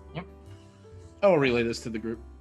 Seisha, you look a little bit more intently hearing that from Harold and begin to notice something fairly faint but still telling in its details. At first, you attribute it to them being creatures of flight, but even then they seem off in their weightlessness, like when they land on branches or skim across the water or dance across flower petals. There's no weight or effect from their steps. But what is most telling is you notice their butterfly and dragonfly type wings rapidly beating to the speed of hummingbirds seems hollow as they create no low thrumming hum or buzzing as they whiz past. I think they're illusions.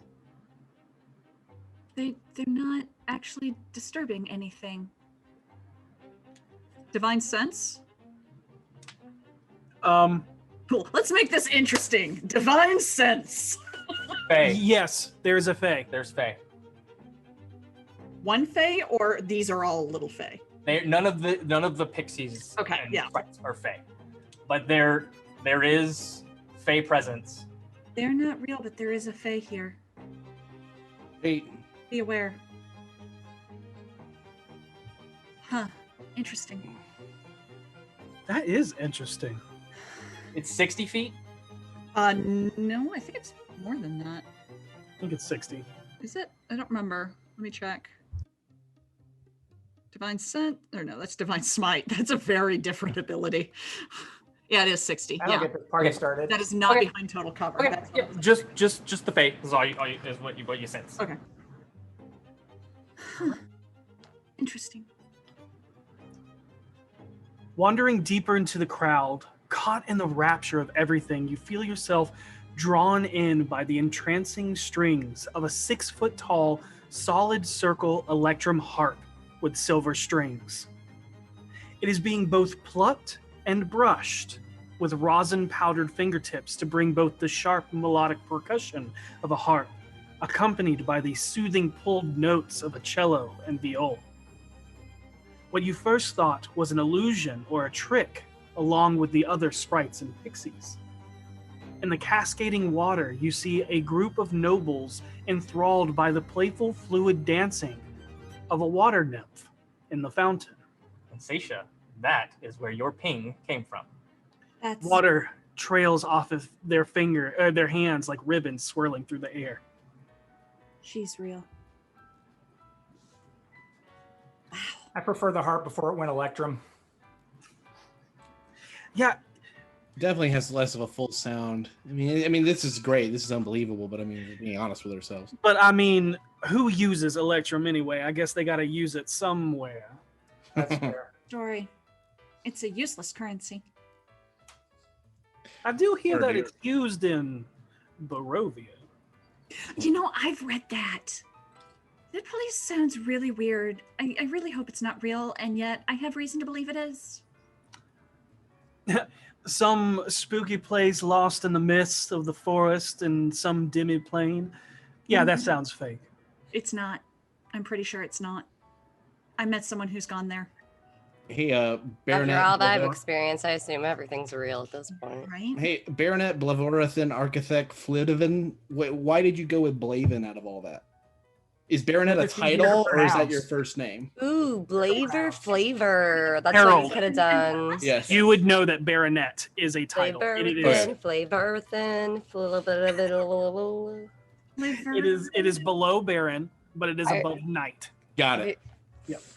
You know, Yeah, I've been Harold, at night. I don't recommend it. Go ahead, V. Blaven, with a name like that, have you considered being like some sort of like, you know, like a rap artist? I think Blaven's You could name- team up with Harold. I'm out of the rap game. That was Sadly, that was a I can't very carry a short tune, portion nor of do it. I dance. So Those are not required. Dude, I'm hungry.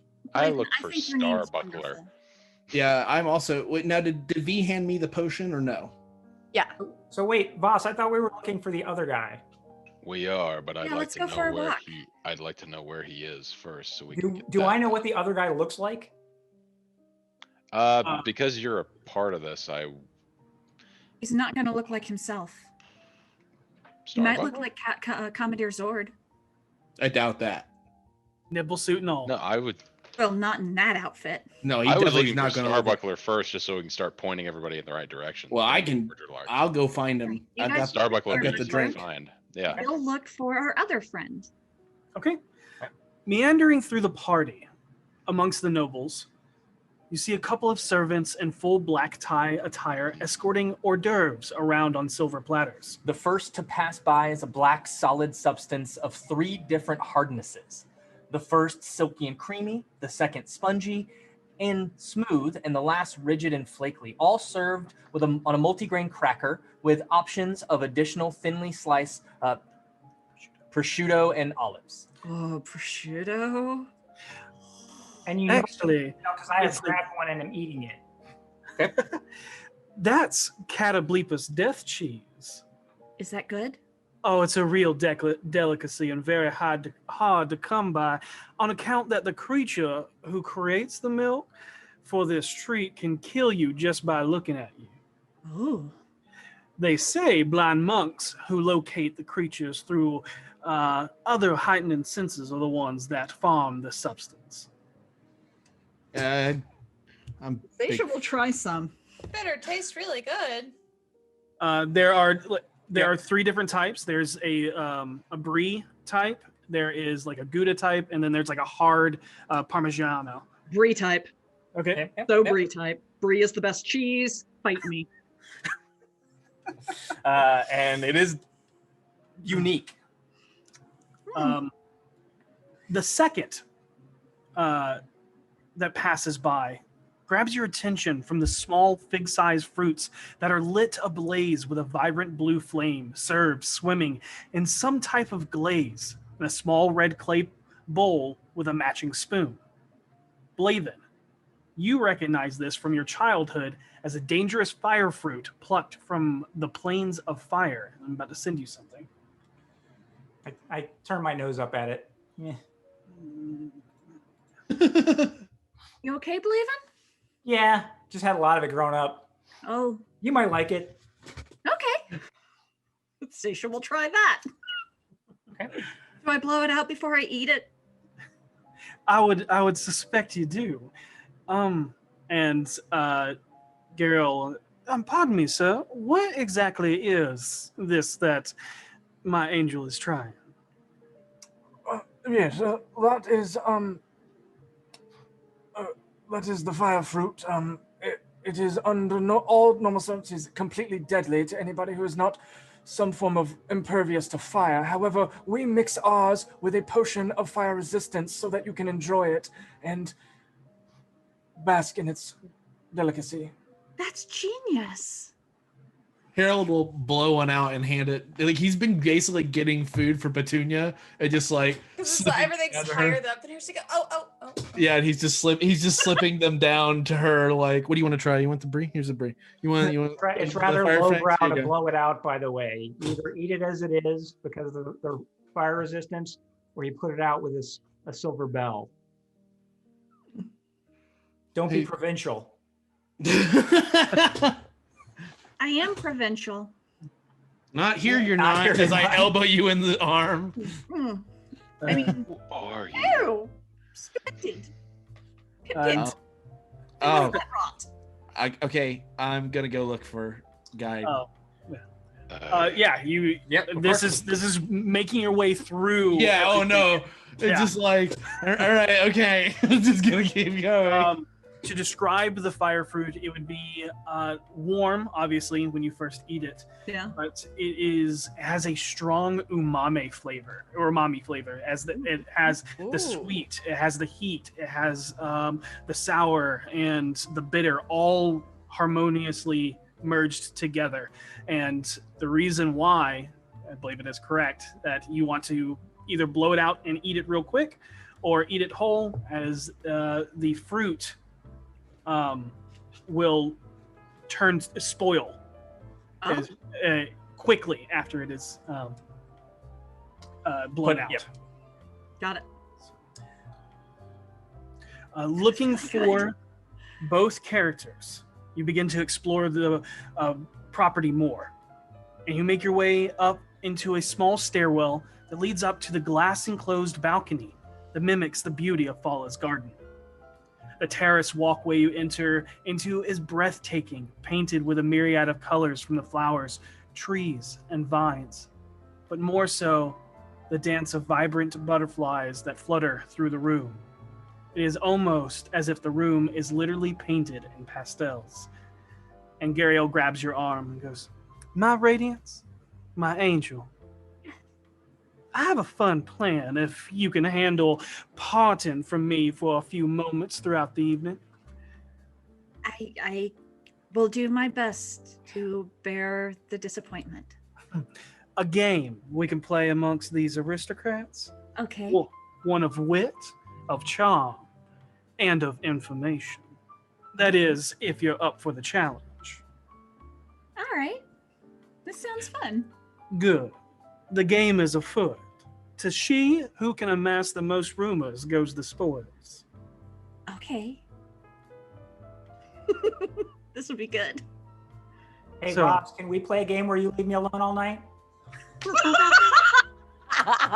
Yeah, let's start right now. I wander off. I do, Gariel. I do request at least one dance. Oh, I will be in and out of your graces throughout the night, but in order to obtain rumors that you cannot obtain, Right. I must seek my own ventures. Divide and conquer. Exactly. Okay. Harold, while you start breaking off looking for either Lord Starbuckler, or if you can even find... I would imagine if he's here, he's probably here as the guy who owns the theater. Possibly. So as you start looking around, you walk, something catches your eye just outside of your peripheral, but more so like a feeling of being watched or followed as you see a reflection of someone or something standing behind you as it catches in the glass. When you turn to see, there's nothing there. You continue to look for it in the reflection, but see nothing. Only the room around you and the wonderful display of the outside garden down below before a sprite flies up in front of you to mock you by blowing a raspberry from the other side of the glass. Harold's gonna pause. Am I alone right now? No, there's not really any place to be truly alone, but Right. while you're walking through the butterfly garden, you just notice it in passing in the glass. Okay. I'm gonna. Oh my god. So I'm going to. Can I make a perception check to try to take a look around? Sure, And Of course, absolutely. I'm going to try to. What I want to do is try to lead them into a place where they would almost have to go through a narrow area so I could see them. Okay. Oh no! Oh, 8. Again, as you go to roll look, off that 19. yeah, as you go to look around, you don't see anyone that should have been where they were standing behind you. Yeah, and you kind of get distracted because greeting a few of the other guests as you all begin to enter into the home through a set of white-framed glass double doors, you see Lord Victoro and Lady Amalia Castellanter. As you approach, they greet you with a warm smiles, but their eyes tell the story of stress and loss of sleep. Amalia grabs your hand, V, and kisses you on each cheek, as Victoro gives you a fatherly bow. It is so good to see you. Oh, I see. Oh, continue. I'm sorry. I was about to say, I'm so happy to be here. I see everyone got our invitations. We are glad you're all here. I wish we could stay and chat, but we must be going back to our hosting duties. If you need anything at all, feel free to ask any of our staff for tonight's evening. Gentlemen, ladies, if you wish, there is a gambling table in the piano room. Half of the earnings go to charity and half to the winner. And if you care, there's a silent auction in there as well, all benefiting charity. It is not necessary. We know the struggles you've been going through. And on top of starting a tavern business, don't let my husband guilt you into donating to our charity funds. As she looks to you, V. It's the most noble use Oh. of money. The money I gave you is yours to keep. Now, if you excuse us. And with that, they break away and begin Continuing doing their the host duties and talking with the other noble families and whatnot. Oh, what was it that was said? There was something that was said that I wanted to make an insight check on, and I don't remember. Never mind. The invitations part? Oh yeah, thank you. The invitations. Insight. Are they recognizing that they did not invite a couple of these people?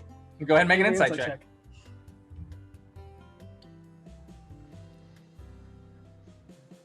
So that's going to be a 12. 12. It's hard to say. They look real tired. Yeah. Probably from Planning this. organizing all of this. Yeah, also yeah. the stress of Their kids. Yeah. So Blaven, as you break away, kind of just leaving the group and walking away from Voss, beyond the white double doors, you see polished marble mosaic floor of the grand ballroom, shining enough to be a mirror. The dazzling mosaic depicts a silver chalice with the image of a golden sun emblazoned on the outside. Gilded mirrors and handsome swagged cascade tapestries festoon the walls. Along the west wall, windows with continuing crimson drapes stretch from the floor to ceiling. the resonating harmony of a string quartet fills the room that you all walk into, with a warm, jaunty 3-beat tune that invites you to waltz across it, as you see a few nobles have inclined to do so themselves. As you enter, you see a few more nobles take notice of Blaven as they make their way towards him. A burly man with broad shoulders and a thick belly, reddish-brown hair, and a flowing beard waxed into a multitude of intricate circles stacked atop one another, scented with cedarwood, vanilla, and a hint of oak wood whiskey. At his side, a regal and quietly contemplated skeletal angular pillar of ice in comparison to her husband's ball of passionate fire. Like night and day, you see he is dressed in the latest fashion of vibrant colors and unique clothes, as she, juxtaposed to him, is adorned in dull, deep royal blue simple petticoat and a bustle-lifted Elizabethan gown of yesteryear. Ha ha! Blaven, old boy! Sir Baronet for Divin, dear. Yes. As I was saying, how goes the war with the knights you command for the Queen of Fey Majesty, Lord Rolter. I was getting to that. But yes, go on. Tell me about the far islands of the Elves. I look again, sort of decidedly bored. I put my hand on his shoulder and I say, "The party, buddy. We don't need to talk about war right now. How have you been?" Oh, you know, fantastic, you know, here and there. And who is this guy? It is This is Halmore Awesomebar and Hera Awesomebar. Gotcha. Okay. give you a second to look over your little notes on that. Yes.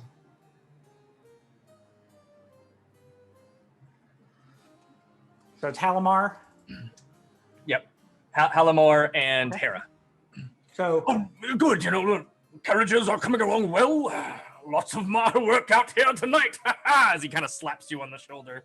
fantastic. And it looks like you've been here a little longer than me, so perhaps you can direct me to some of the better food. We had some stuff from my childhood a little bit ago, but I'm looking for something a little bit more exciting. Well, hors d'oeuvres around here, but the feast begins shortly. And I tell you what, I'm looking forward to trying the Casalenta chef's meal tonight.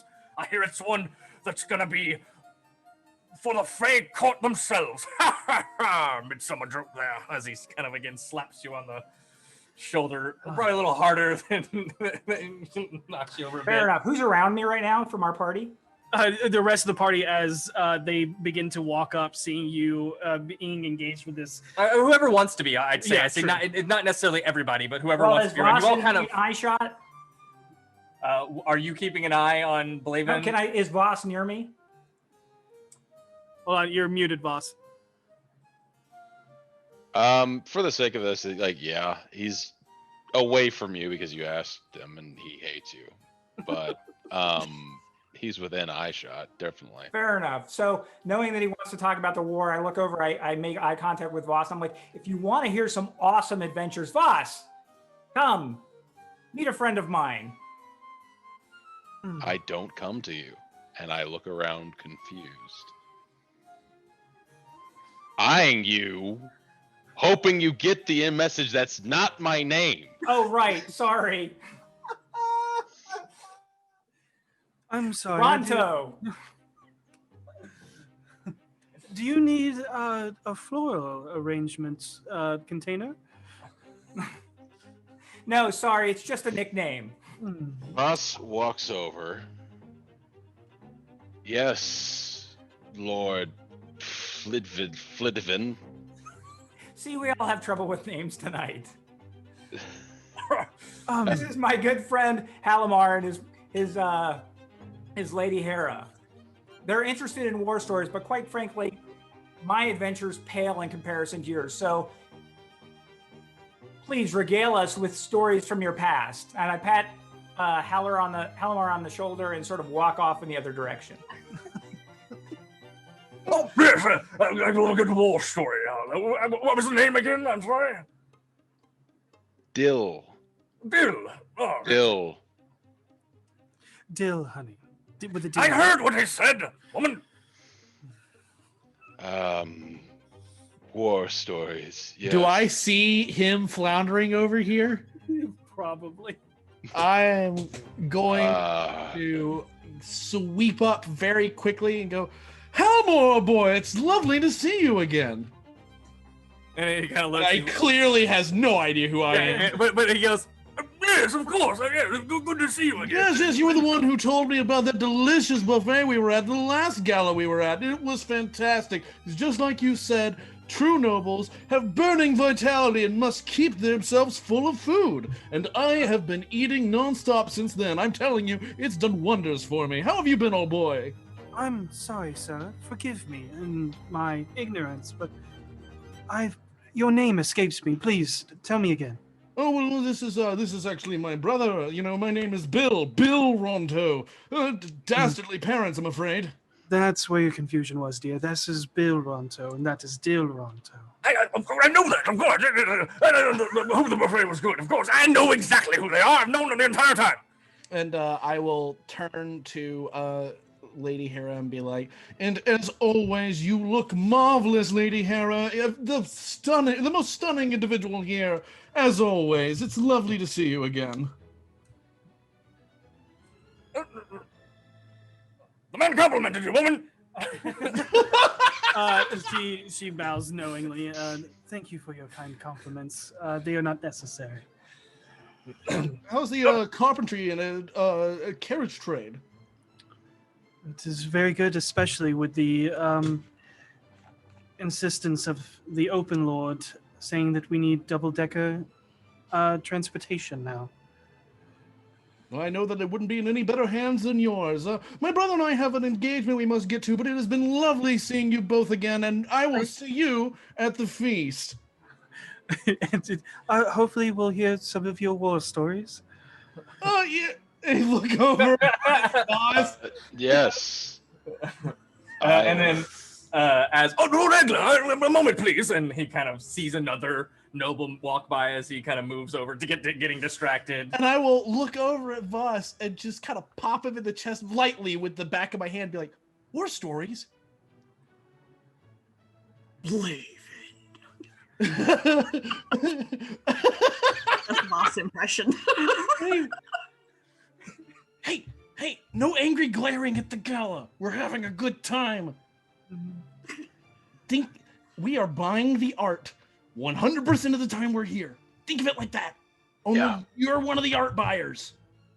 If someone puts you in a war story, tell them something like, oh, I just don't have time for things. I haven't found Starbuckler yet. That's something I wanted to talk to you about real quick, and I'm going to wave Petunia over too, and I'm going to be like, I got a bad feeling somebody's following me. Why? I don't know. Maybe I'm just paranoid. Maybe it's the sprites and everything. But when I was looking ahead and looking for Starbuckler, I swear I saw somebody right behind me. I turned to look and they were gone. I do a quick search. Anything amiss? Okay, go ahead and make a perception check or an investigation check. Either way, it'd be the same. It'd be bad. 12. It'd be bad. I'm gonna look Continue. around and say, "You see? So you don't see him? You don't see anything?" No. I'm going to be like, maybe I should give you the drink. I already have one of them. Okay, well then whichever one of us gets it first. But I'm afraid that somebody's watching me right now, and I shouldn't be the one giving the drink. Die? Starbuckler specifically said, and I say this under my breath, Starbuckler specifically said that he entrusted Viomiliana to this. I honestly think she needs to be the one to have it. But if I encounter him first, I will attempt to discreetly hand mine off. Wait, did he say he specifically wanted her to? Yes, if I'm recalling that plan correctly, yes. He has perfect memory. Does he remember exactly what was said? Yeah. You remember that V being involved is because she is a known noble, and so interacting with him, especially since he is a stickler for those kind of things, it would pass because everybody would know that he's not going to converse with anyone that isn't openly a known noble. Yeah. Okay, right. So once that's explained to me, I'll nod to Petunia and be like, I guess I got to get it back to her. Shit. Blaven. He's expecting V though. I'm gonna slip over to V. Blaven is apparently Prince of the fucking Elves, so. What? As Seisha's passing by and she hears that, not of the elves, just they. And keeps walking. When did she? My sincerest apologies. Lady. Anyway, I'm gonna head over to V and I'm going to try to slip her the potion back. And I'm gonna be like, I'm just gonna like take her hand. It's like, it's so good to see you, Lady V. And then I'm gonna put it back in her hand and be like, you should get a drink to our friend. It has to be you. Okay. And I'm gonna pat her hand twice and be like, nobody here is gonna be better for it than you. And I'm gonna give her bardic inspiration. Awesome. Go ahead and make the sleight of hand check with advantage as Rainier sees what you're doing and assists you with this. Thank you. As he notices someone that is walking towards you and instantly steps in to... Natural 20, 25. Okay. Nice. And I just very cleverly slide it back into her hand. I very casually nod my thanks to Rainier. Yeah, and what was the other thing I was going to do? Can't remember what I was saying. Yeah, well, doesn't matter. She's got it back. Okay. Oh, yeah, bardic inspiration. Yeah, let me take that off my sheet. That's what it was. Yeah. So there you go. Hopefully Right, it'll is happen now within 10 minutes. Back in V's hand. And as you continue to break up, looking around for either of the two people that you're supposed to meet, at some point... there's only one other main room that you have not ventured into to look for him, and that would be the piano room. The piano room. It's my favorite room in the place. I'll check it out. Go with you. Yeah, let's go. Watch your back. I think we should all go as a. Do we all kind of like mosey in at different times, but come in? Is this where the auction is, or? Yes. It is where the gambling and the auction is. Gotcha. Harold will also talk about like this They place should- and, like, tell stories to Petunia the entire time he's there. He's like, and that right there is the time that they almost kicked me out because I took all the spoons and dropped them. And that right there is. Seisha's doing what? Seisha is going to go back to the front and wait for a point where Willifort is not busy. Okay. And will approach him. Mm-hmm. Goodman Willifort. Lord Seeker Valispard, we've met previously. I am aware of who you are. Sorry. Is there anyone here by the name of Gallivant?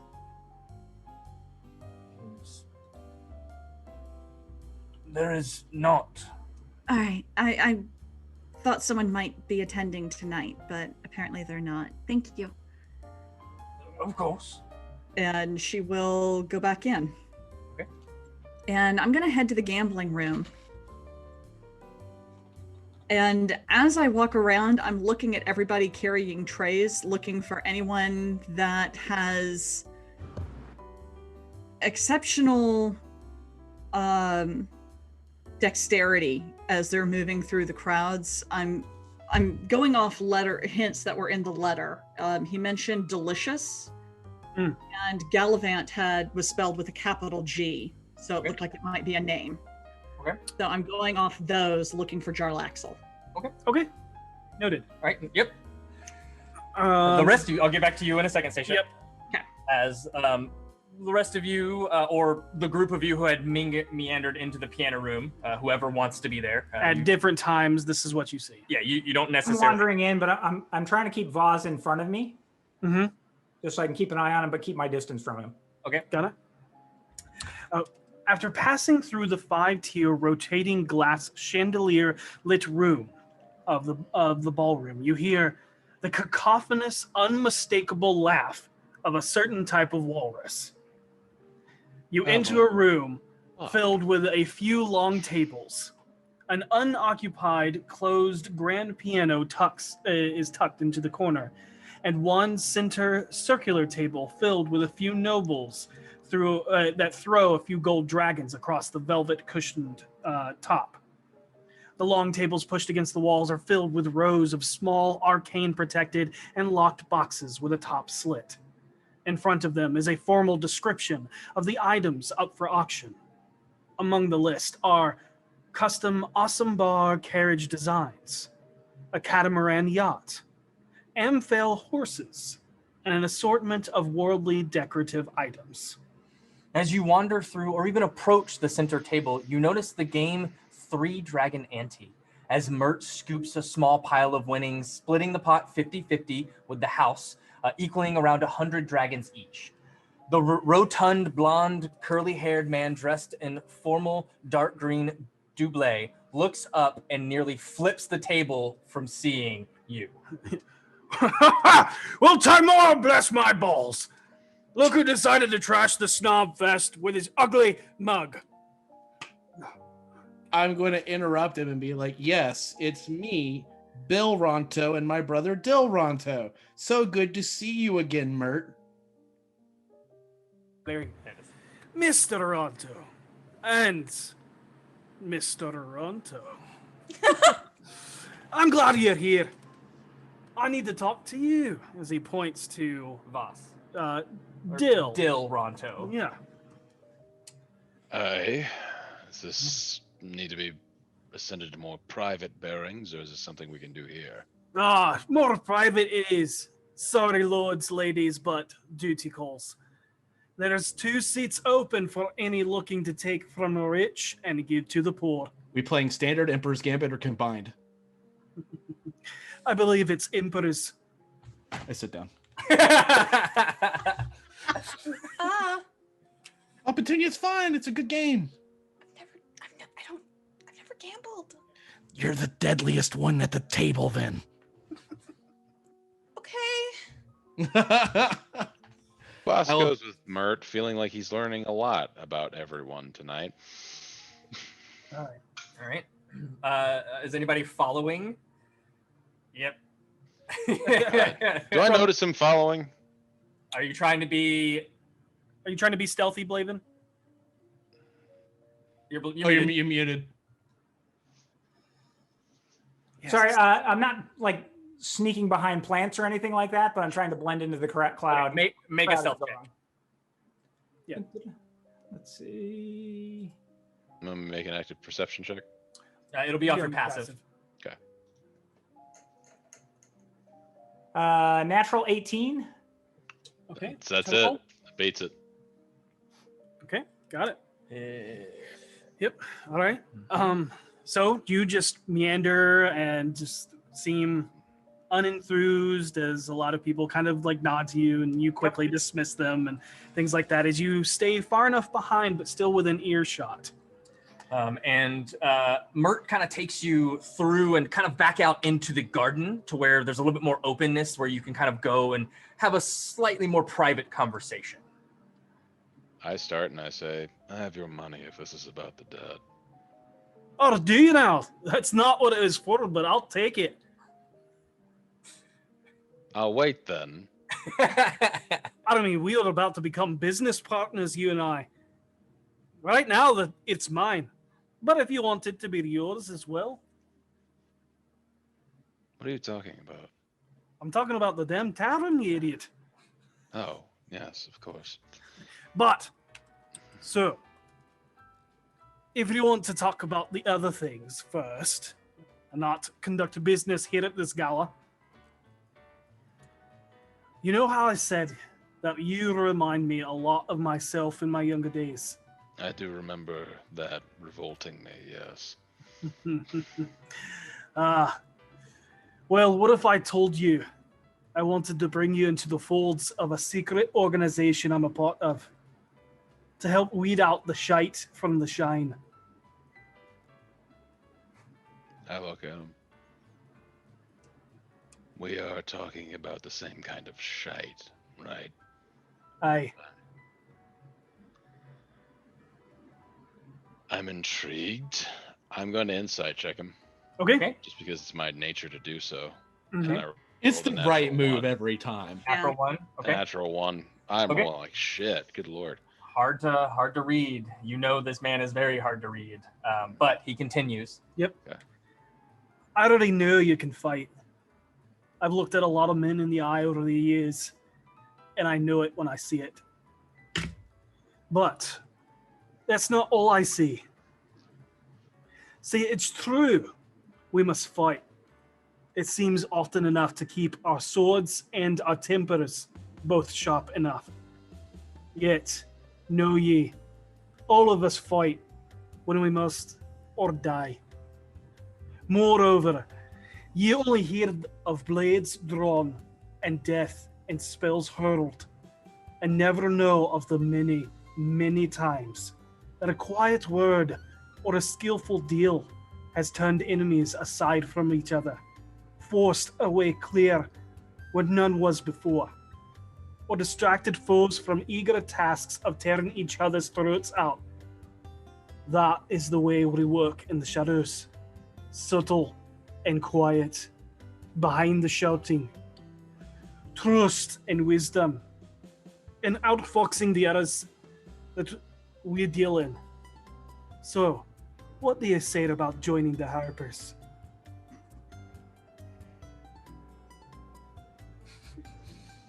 Voss pauses for a moment. And he wants to act like he's seriously considering this.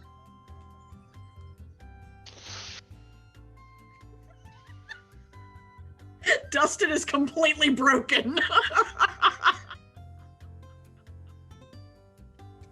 Well done, Dave. Well done. Voss Wait. pauses. Yep. He wants to act like he's seriously considering this. Totally missed what Dave did. Yeah. I see you're thinking about it. Like, you don't have to give me that answer now, but it's something you should be aware of. That the offer's on the table. I'll think about it, and I'll give you a reply soon. Thank you for your consideration. Before they part, I'm going to walk in a way away from them, but to make sure that Voss sees me in his eyesight as I walk away.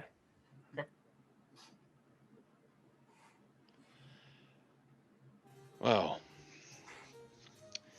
it seems like it's going to be an interesting evening, to say the least. Thank you for talking to me about this. I hope I don't have to tell you how important and imperative it is that you keep your fucking mouth shut. I don't have a problem with that. All right. I don't want to tell you that I'm a dangerous man, but I'm a dangerous man. So I have heard from many different sources. I would like that we could be friends in this at the very least. Aye. And don't worry. It's better that one day you end up like me. Because the other option is pissing away your life running a bar like a Durnan.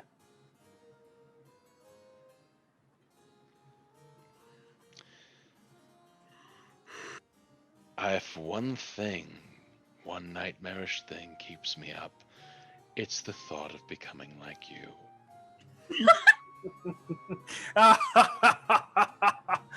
You only wish you were me. I'll be seeing you around Dill Run too. Till we meet again. I nod my head and then go to find Blaven, who clearly wanted me to see him.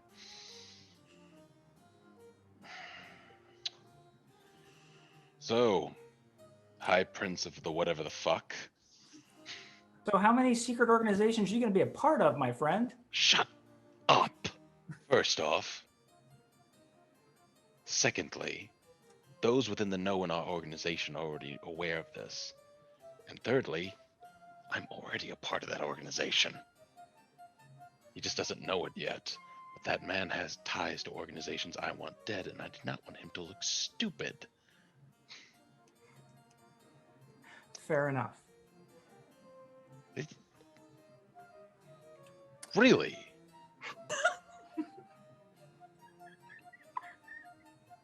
You, of all people. What do you mean of all people? I could point at 12 different people who should be king of the elves, most of them not even elves, and yet here you are. I'm not looking to get promoted to king. I'm just a baronet, dude. Relax.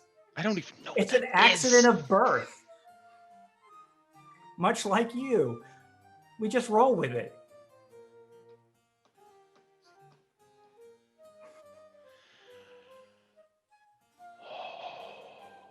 And with that, we're going to take a break.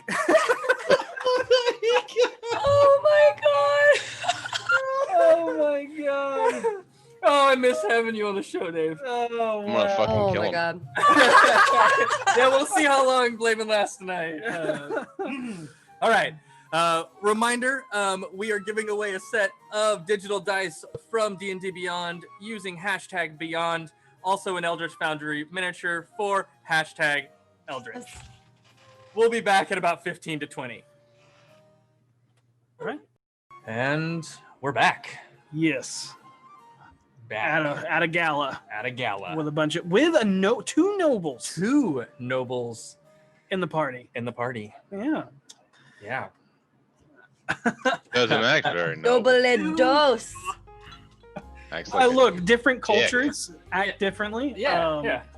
So the party is Cheers. at Castellanter Villa For the Midsummer Gala. at Summer Gala as they are looking for Thardoc Starbuckler and Jarlaxle Baneray. Yeah.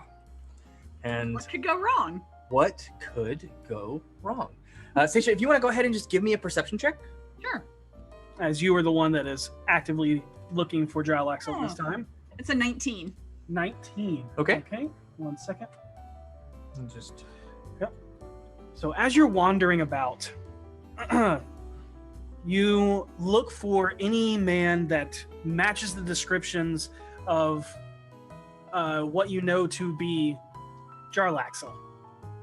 You look for Zardaz Zord, who wears the peacock cape and the red cavalier hat. You look for JB Nevercott, who you met only in quick passing. Yep. And then you look for the proprietor of the Seven Masks Theater, who looks to be a Karaturan man. And you don't see any of those. However, as you're wandering about, standing in the shadows are three men. that stand out amongst the crowd. The first, for his culturally different clothing, as you see a dark-skinned man wearing fine Zakaran gold and green robes of nobility similar to a Persian sultan. From his head rains a waterfall of thin, well-kept dreads that fall just past his chest to the lightly tucked waist sash that matches the accents of his curled-toed, stylish galesh boots. To his side is a thinly elderly man with short, balding gray, swept-back hair and a matching goatee beard with fair skin. His puffy and dark baggy eyes were said to always create a worried look about him, as you now see that. But what catches your eye the most about him is the archiepiscopal Gemina cross accents of his cufflinks, the symbols of the sacrosaints. The other, seemingly enraptured in his companion's curiosity, is a young gentleman with chiseled features, but a soft, baby-like face with a pointed chin and slender nose. His slightly copper skin pops against the dark, monotone blacks and grays of his high-folded, collared cloak and doublet accented by his silky ombre silver hair and large bolero flat-top hat with an extra wide brim. His mannerisms seemed exaggerated and obviously thespian in nature, as he boasts about his escapades across Sword Coast. As you pass by, your ears catch a passing glimpse into their conversation that kind of stands out to you. So as far passed through the performed at Grand Opera halls and guest appearances of a few bawdy taverns through Calipshan, most notably for the Afriti Caliphs of Memon. Even have made my way through the ports of Lantan, bringing exciting life to the dull, apathetic, logical minds of tech-smiths of Gond. I made a short stint in Baldur's Gate, and after my tenure here, I plan to perform in Neverwinter before heading back to Luskin, my home stage. Fascinating. I'm fairly well traveled myself through my years, but have found comfort in my grounded position in this increasingly mundane world. I would suggest seeing a sunset on the black sand beaches of Algorand, on the Sea of Fallen Stars. What do you do? She's going to sort of stop for a moment, and she'll turn and look over at them and just smile and approach. Gentlemen, I apologize. I couldn't help but overhear your conversation of all these wondrous places and marvelous sights. And excuse me, but I also noticed your attire. Sacrosaints. They're an order that is dear to my heart. And you, just so you know, there's the thespian, there's the dark-skinned man, and then you're addressing the older gentleman. Yes, I made a point of addressing each of the three. Yes. As I said all that. Okay. May I join you? I am Lord Seeker Seisha Valispard. I am Baron Artor Morlin. Your Lordship, it's a pleasure to make your acquaintance. I am Lord Aristion de Marnin. Your Lordship, a pleasure. As he bows with a flourish and exaggerated bow. She turns to the third man. I am Gost. Lord Gost. Your Lordship, what a pleasure. You've all seen such amazing places. Was it your work that took you there, or obviously in your case, to the thespian, obviously in your case, a man of great talent would travel far and wide.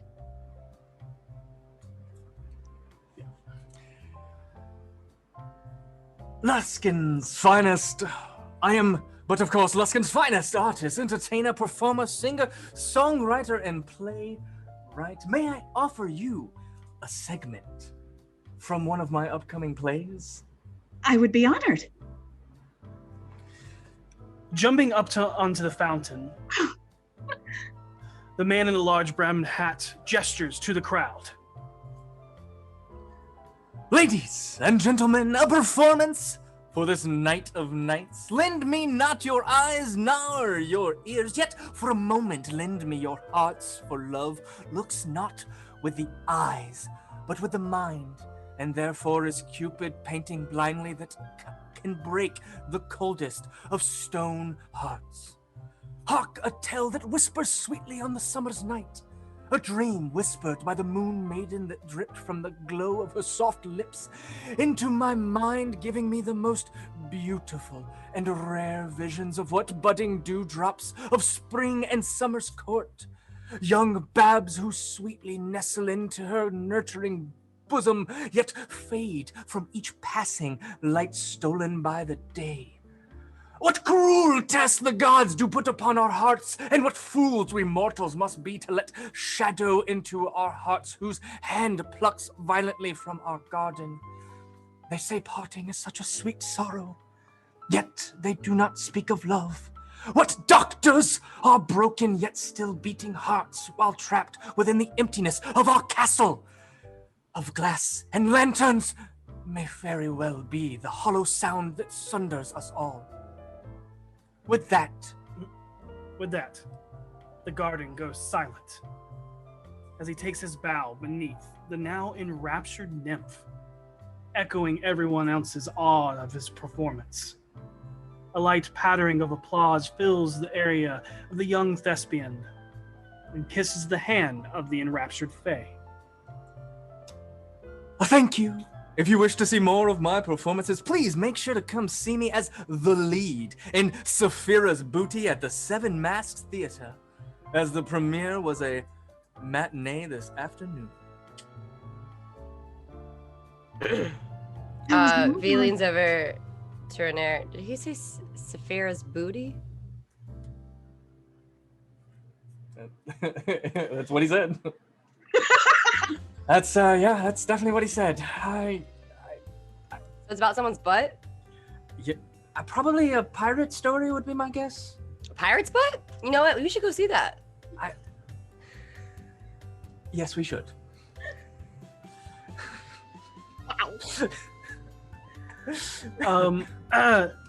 Seisha. Yes. And Voss. What stood out to you as you were listening to it intently, and Voss because it caught your attention, and I'll get to you in a second, but what stood out to you was the strange inflection on a couple of words as he told the story of a love kindled and lost through the absence of wanting children but not having them, beyond a dream, leaving lovers to drift apart and leaving them feeling hollow on the inside. However, Voss, you heard not a story of love, but one of caution that stands out similarly to thieves' cant, yet broken and hidden like a fractured blade needing to be forged back together. And I'm going to send that to you as to what that was. Okay.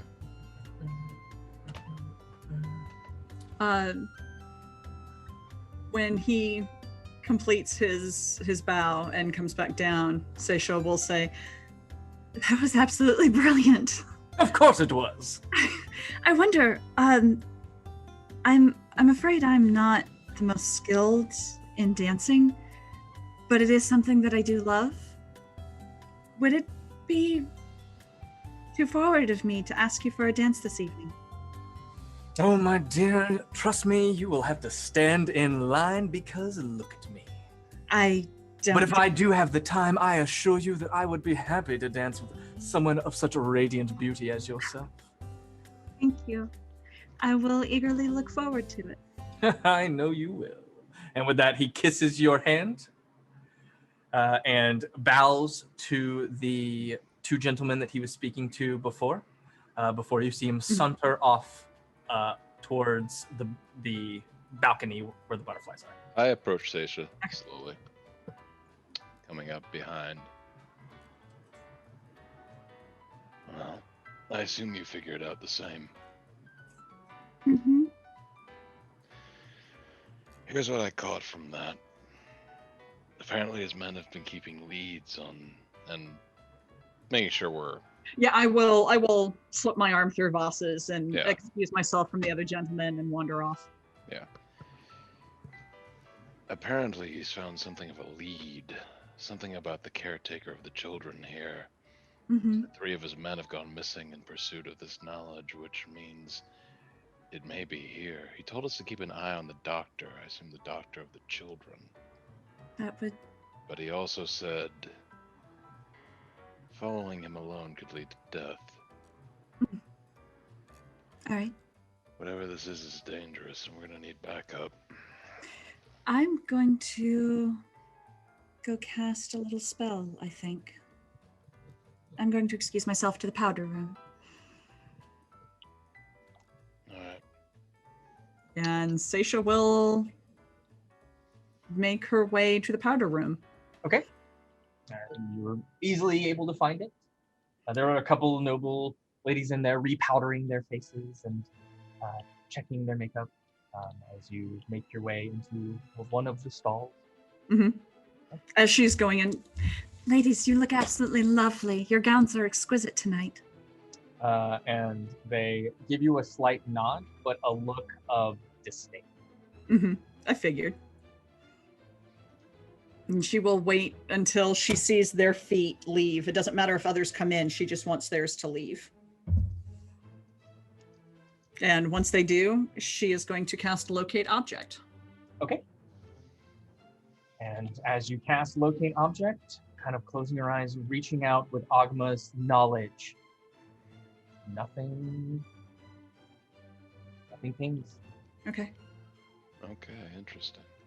How long does it last? I believe it lasts an hour. Up to 10 minutes. Or up to 10 minutes. Got it. So I'm going to keep it up and kind of wander and hit the perimeter of the party just to see if it's somewhere around. And I think it's 1,000 feet. While she's doing that, I would like to gather Blaven, who's not hard to find. He's probably stalking me from a corner and giggling like a girl. It's not really stalking when we came together. Okay. And Gariel, and relay this same information to them. Blaven, easy to find as you just met up with him after talking with Mert. And then Gariel, you see coming back up to Seisha. So as she's making her way back down from the powdered room, you actually see Gariel going up to Seisha. Okay, I go to join the girls then. Okay. Hello, Radiance. I do believe. Now that is a tasty rumor that I have not come across yet. Were you able to find any other important persons? Yes, we found one in particular who relayed specific information to us.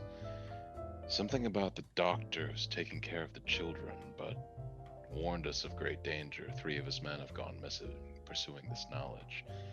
But given the fact that he's researched this place, it's probably here. Seisha, did you find it? I haven't come across it yet, but I just cast and it only goes 1,000 feet.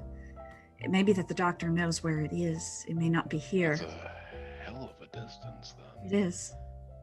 How wide is this estate? It's not 1,000 feet.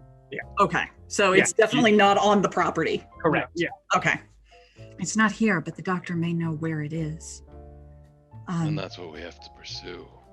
I can speak with the Castellanters and see if maybe I could visit the children. I've met them before. We may need a certain part of discretion. I doubt the Castellans are going to be entertaining anybody's requests right now. Sure. I do need to speak to them anyways. I need to talk to them about the book. Go ahead then. I doubt have we ever met this doctor or seen this doctor at all? You have seen the doctor. Did we? Because Okay, so I know what he looks like. Parents then. rushed to I them thought and we did. scooped them up and took them off. We saw the doctor.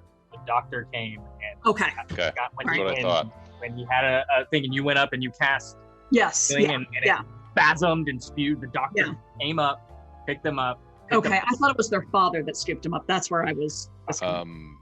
So I relay what the doctor looks like. Oh, that's right. All of them. Bald with And a beard and spectacles. gotcha. And say maybe close to the children, maybe close to the Castellans, but that's our best lead and we need to start pursuing it. I wish we could take the rest of the party with us, but somebody needs to keep an eye on Starbuckler, unfortunately. Well, I don't when they were like outside this. playing, did they have toys with them? They did. Okay. I could try to locate their toys.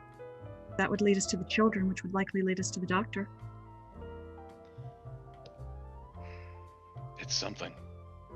What are you going to do with him when you get him? Talk to him?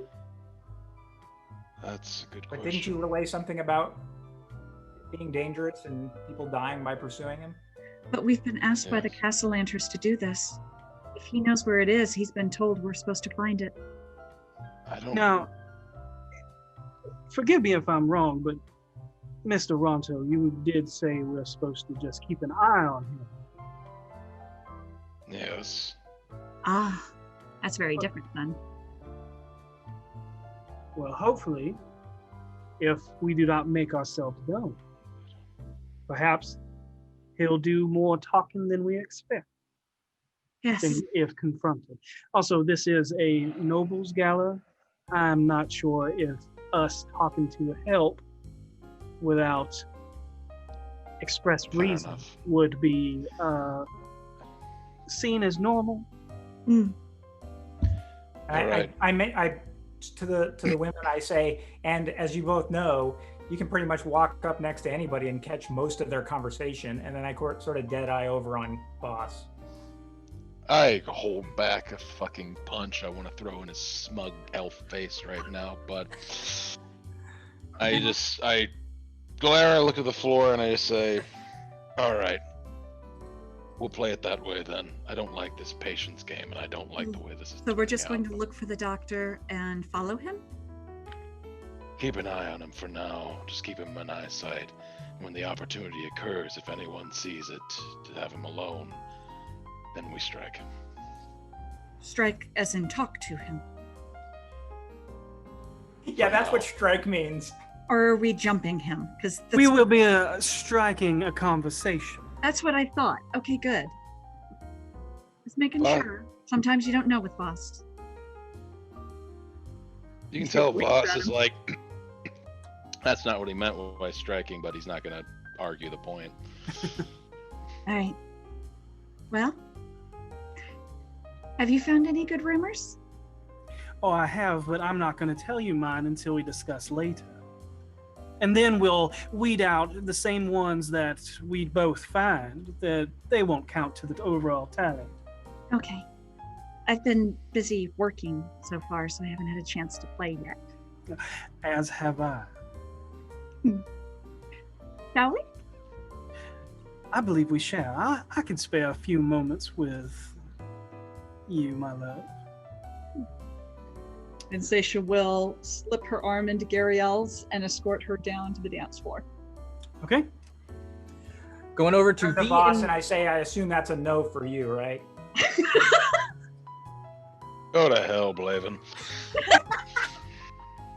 And you hear as a noble walks by. For the rest of the evening, I'm keeping a specific eye out for the doctor. Okay. Same. Absolutely. I will use your passive perceptions as you begin to do. Actually, go ahead and both. Yeah, it was fine. We can do passive perceptions. That's totally fine. And so as you begin to look out for that, we'll get back to you. We're going to jump over to V and Renair. What are you doing? Okay, well, I do want to say V Def wants to check out the gambling room at some point. Okay. But mostly she, wanted to ask Renair privately about she's not really sure the best way about getting this to Starbuckler. She's just like, I just feel like, I guess I could grab 2 drinks and walk over to him, but that just feels kind of weird and servery and very setting me up. And I don't want to do that. And I don't really know the best way of going about this. And I just don't really know what to do. You're a lady and you should never serve drinks. Right. That's the other part of that is I've never served a drink to anybody in my life. I'd probably trip and spill it. I will approach with you and we will go and you will hold your hand out for him to kiss it, as that is the appropriate way to do it.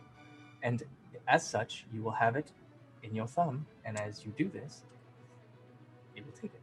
Makes sense. And I have big hands. Okay. I will give you an opening and insist you on this. Have you seen him anywhere? I have not yet. Have you seen my family anywhere? I have not. I haven't seen them at all, and they're hard to miss. Yeah. Suddenly, I from can see behind, over everybody.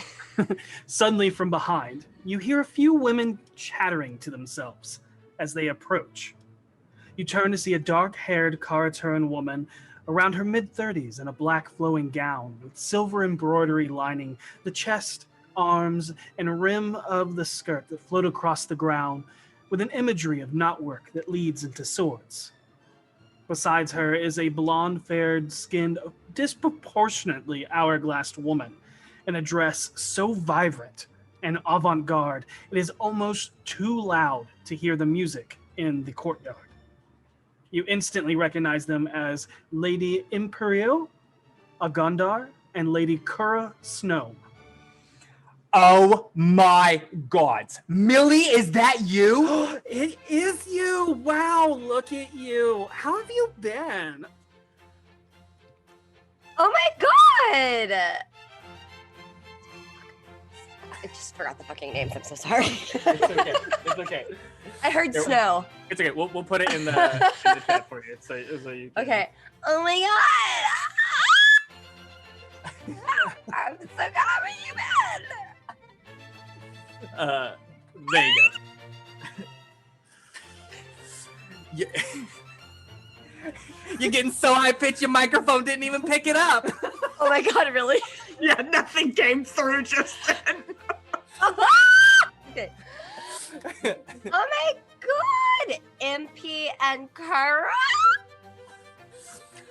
I heard you opened your own tavern in the North Ward. That old Trosco Manor, correct? Yes! Isn't that the Yes. old haunted building known for the hag incident? Oh, yes, but they're gone now. But it was really wild walking in there, just having furniture fly around. Good fun. You know, it seems like you have a reputation for collecting discarded things and claiming them your own. Oh, Renier, by the way, how's your father? Oh, bitches. In a moment of awkward silence, you can feel Renair's seething annoyance before it feels like a shadow falls heavy upon you from behind. It is easy to conquer and lay claim over something once it is already beaten. You see the two women smile coyly as they sip on their drinks and stroll away as a booming, displeased voice echoes out from behind you. You turn to see the towering granite-skinned titan that is your father, standing next to a disappointed, disapproving sadness that envelops your mother. It seems they will let anyone into these private parties. Pathetic of you to weasel your way in by coasting in on the coattails of my name. What? I have my own name. That is not what was echoed through the halls as you entered this premises. Well, that's not what's on the invitation. Actually, it was. It is the Cathala name on your invitation. Because the Really? Castellanters don't know your I new thought I name. told them. Oh, Fuck. Well, I mean, whatever. yep, it's all good. Come, Well, I don't Vanya. say that then. Yeah, fair. It's fair. Come, Vanya. I do believe we have overstayed our welcome. Nice insult, Hannah Montana. Got any more harsh digs?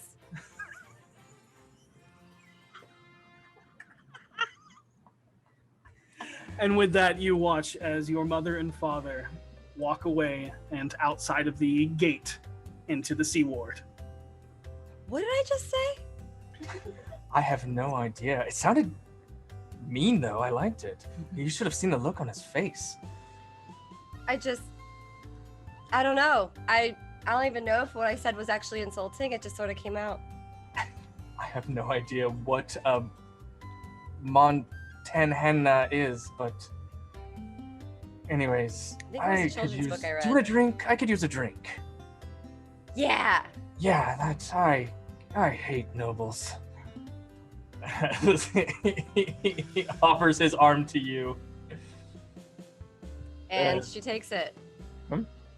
and as you all make your way to grab some more beverages, Renair actually takes you up on your offer and escorts you into the gambling hall where you see Harold and Petunia sat at the table playing 3 Dragon Ante. Yep.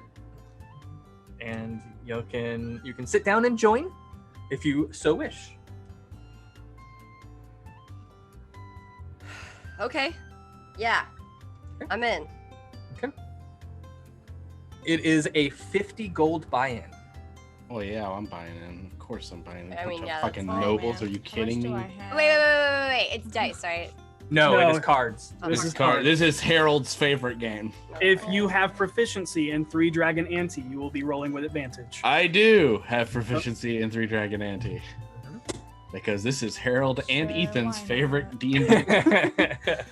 All right. So you're going to make a series of checks. And Well, I buy that it. is going to be the first one you're going to make is intelligence. Okay, so it's proficiency bonus with advantage. Just an intelligence check. Oh, just intelligence check it with advantage. Yep, with advantage. Yeah. Cool. Both of us are just. All 3 of you can roll, but he's the only one that gets advantage. Correct. Gambling streak's pretty high, man. I know what I like. Ooh, that first roll's bad though, even with the advantage. It's real bad. Okay. Same. Renair is not going to play. He's just going to sit back and watch. Oh, don't forget your dice there, Petunia. Oh, my lucky dice? Yeah, you can use I them against could. other people. I could. But is this really the time? Yeah. Is this really the time to be all right, using Harold, what'd that? you get? I rolled a 5. Okay. Maybe use them for other people. Petunia? I rolled a 4, giving me a You could total lucky. of 3. I know. Well, I'm saying there might be a Yeah, more appropriate time that I might need to use Total lucky of what? during tonight. I total of, because I have +2 intelligence. So And then I've got my lucky stone. So yeah, that what would be did 7. you? A 7. Thank you. And V? 12. Okay. Ain't great. You watch as a couple of the other nobles, 2 seem to have the heavier hand. And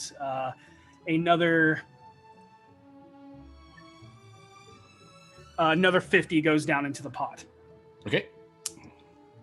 Oh, I don't have that much. I will pay your way. Oh no, you don't have to do that. You don't have to do that.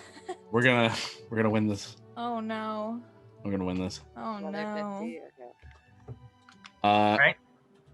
I will. Do I need to make a sleight of hand check to slip money on her side? Typically, you can just give someone money at a table. Yeah, you can gift money. That's fine. Okay, that's especially because this is all for charity. Yeah. Exactly. So it's like, okay, cool. All right. Here we go. This is all for charity. That's why I'm doing this. Charity. All right. We roll again. So charitable. This one is going to be deception.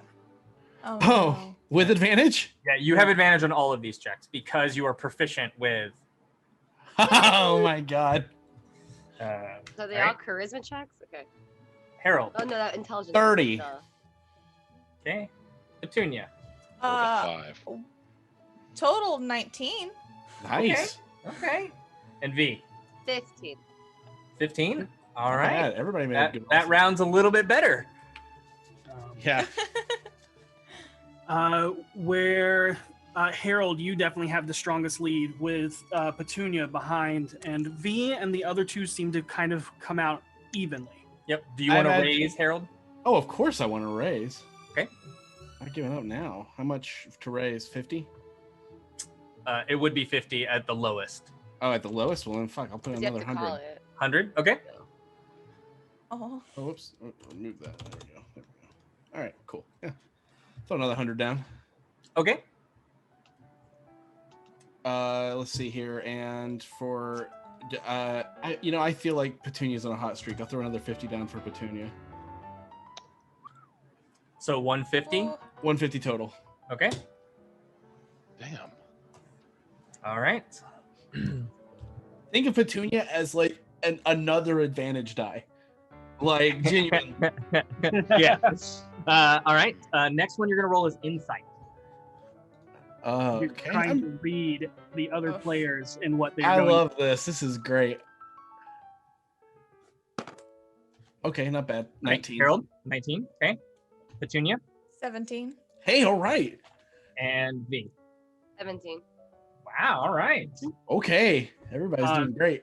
This round, the two nobles that had the strong lead are starting to fall behind, again with Harold in place, but Petunia and V coming and tying in this round. Ah. Learning. We're gonna none of the other nobles bet. So is it just us now? It's just no, they're there, but they don't like. It's like they check. Oh, they're check. checking. Okay. Yep. No, I'm on a roll. I'm getting flights left and right. I'll put another 50 for both. Me. I'll put 50 for me and 50 for Petunia. Okay. Oh, it's a lot of money. V, are you putting in 50? Yep. Yep. Let's All keep right. going. I still All have money, so. Next, I need a sleight of hand check as you shuffle your cards around, trying to feign that what card you have in front, which one you're gonna play. When are we doing an intimidation check, y'all? And go ahead and roll that sleight of hand. Did it? Looking good. Okay, 24. 24, nice. And Petunia? I got a 16 total. Nice. Aha. And V? Oh, 17.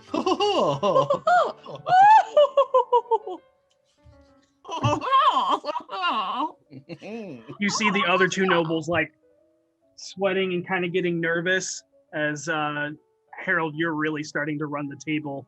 And Petunia and V are kind of neck and neck the entire time. Yep. They're learning the game fairly well. It is on you to bet again if you so wish. Oh, I do. Okay. I so do. How much more do you put down? I'm gonna lean over to Petunia. Like, you still in? If you want to keep me in, sure. It's 100 a lot of more money. gold. I slap on that table. Oh, right. All right, I'm in too. That's 100, meaning 50 for you. Yeah, 50 right, for Petunia. right. Okay, so that's 50 across the board. Oh, wait. much have you spent? Oh, I've been matching. Oops. So I didn't mean to put 100. So you need to take back 50 for this time, 50 for the last time, and then it was 75 each for the third time to make it 150 total. Yeah, I think so. So 175 is what you should have back. All right, and lastly, an intimidation check as you are now dominating the table God. and running it, and you're gonna put the fear into them that you are gonna win, they're gonna lose. Oh, what'd you get? 24. I got a 22. Nice. I got a natural 20, bitch. Oh, Nice. yo. Yes. And Petunia. How scary is Petunia? 17. Hey! Ooh, you're Oh, fierce, firecracker. girl. Clean it up. Petunia gives him the, if what I think is happening is happening. I, It for better not one, be. hope I lose just because I know the children need it. All right, and It's for the kids. with kids. that, the wait on your earnings. Alrighty. All right. So with that impressive gamble of you putting in incredible amounts of money, and they kept going with you and not dropping out. Everybody, if I'm reading that correctly, or is that no? Okay, got it. Everybody will make 187 gold.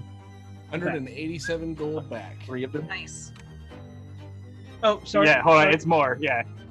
I did that math wrong. I was gonna say, I was like, it sounds a I was little like, low. I'm pretty sure it donated more than There you that. go. 312. 312 gold. Remember, half of it goes to charity. Charity, Right, right? right, right. Absolutely. So this is already a losing scenario, but you did Right. not lose as bad as you could. Yeah, and Harold's here to have fun, and it's just money. We'll get more. You know what? I'm just going to donate all of it. Oh, Aw. shit. I don't need it. Man, You technically only lost 48 Gold. yeah, we did good. And Harold, But you want to give your whole winnings be to charity? Yes, but Okay. I'm thinking I subtracted a lot wrong during that because every time Ethan said 100, Mhm. I did 100 instead of 50. Yeah. Do you remember So what now you're I'm looking at, so after like trying to like, I ended up with, It's all good. You should have less than you started with. yeah, I definitely Should. have less than I started I do with. too. I'm about Like, 200. for sure have less than I started So do with. I. That's Okay. expected because we were going to lose money no matter what because it's Right, for charity. because for Right, but she charity. was doubling the bets, is what she But said. you don't. Yeah, you can hold on to the cash. They made a lot of money off us. Now, Yeah. Yeah, just hold on to it. It's fine. yep. And while you're playing this, you actually hear some gossip and rumors. Is that so? It is. So what you find out is, let me scroll down to my rumors. You find out that the Adorbrandt family, the tragedies of the late 1300s and early 1400s devastated the family's fortunes. However, starting with the Deepwater War, the oceanic invasion destroyed a great many of Aderbrandt's fleets, and then the strange circumstances in Maztica ravaged the coffers even more. Entire branches of the family disappeared during these events, as many went down with the ships and vanished within the New World, never to be heard from or seen again. Seisha, if you would like to roll a charisma check and a perception check. Sure. Charisma is a 19. Okay. And perception is a natty 20 for a 22. All right. Thank you, D&D Beyond. Guys. So something that you learn, listening out for the people that you've already met, and so therefore can put a name and face and rumor to it, is that Lord Gost, who you know now as Jarus Gost, is the last member of a Gost family line. He has lost most of his wealth due through philanthropy. In donation, For what? I'm sorry. Philanthropy. Okay, thank you. Yep, donations specifically to the Spires of the Morning, the Temple of Lathander. Got it. What catches your attention the most is when you hear rumors of sacrosaints, as you learn that he is rumored to be a vampire hunter. Okay. I actually want to try to track him down before the end of the night. Okay. You also learn a name that catches you. You learn that the Gathala have become the leading supplier for all of Waterdeep's armor and weaponry. They recently bought the contract to arm the city guard from the Growlhuns when they were under suspicion. Interesting. And you hear that when you hear a couple of people talking about how the Growlhuns showed up, and when they saw the Gathalas, they immediately turned away. Interesting. The gambling table. You learn that the Stormweather family, the lady, Alil Stormweather, you know that some of you already know that the husband has a temper, but has never laid a hand or done anything to his wife, to his consort, Lady Alil. But you heard rumor that it said that she arrived to her wedding with a single book from her family's extensive library, 10,000 venoms and poisons. One of the most extensive treaties on poisons, so dangerous it is forbidden by the lords to own it. She explained that if he raised a hand to her even once, it had best be for murder, because if he left her alive, she would introduce him to 5 of her favorite entries from the book. I like her. But Katie likes her.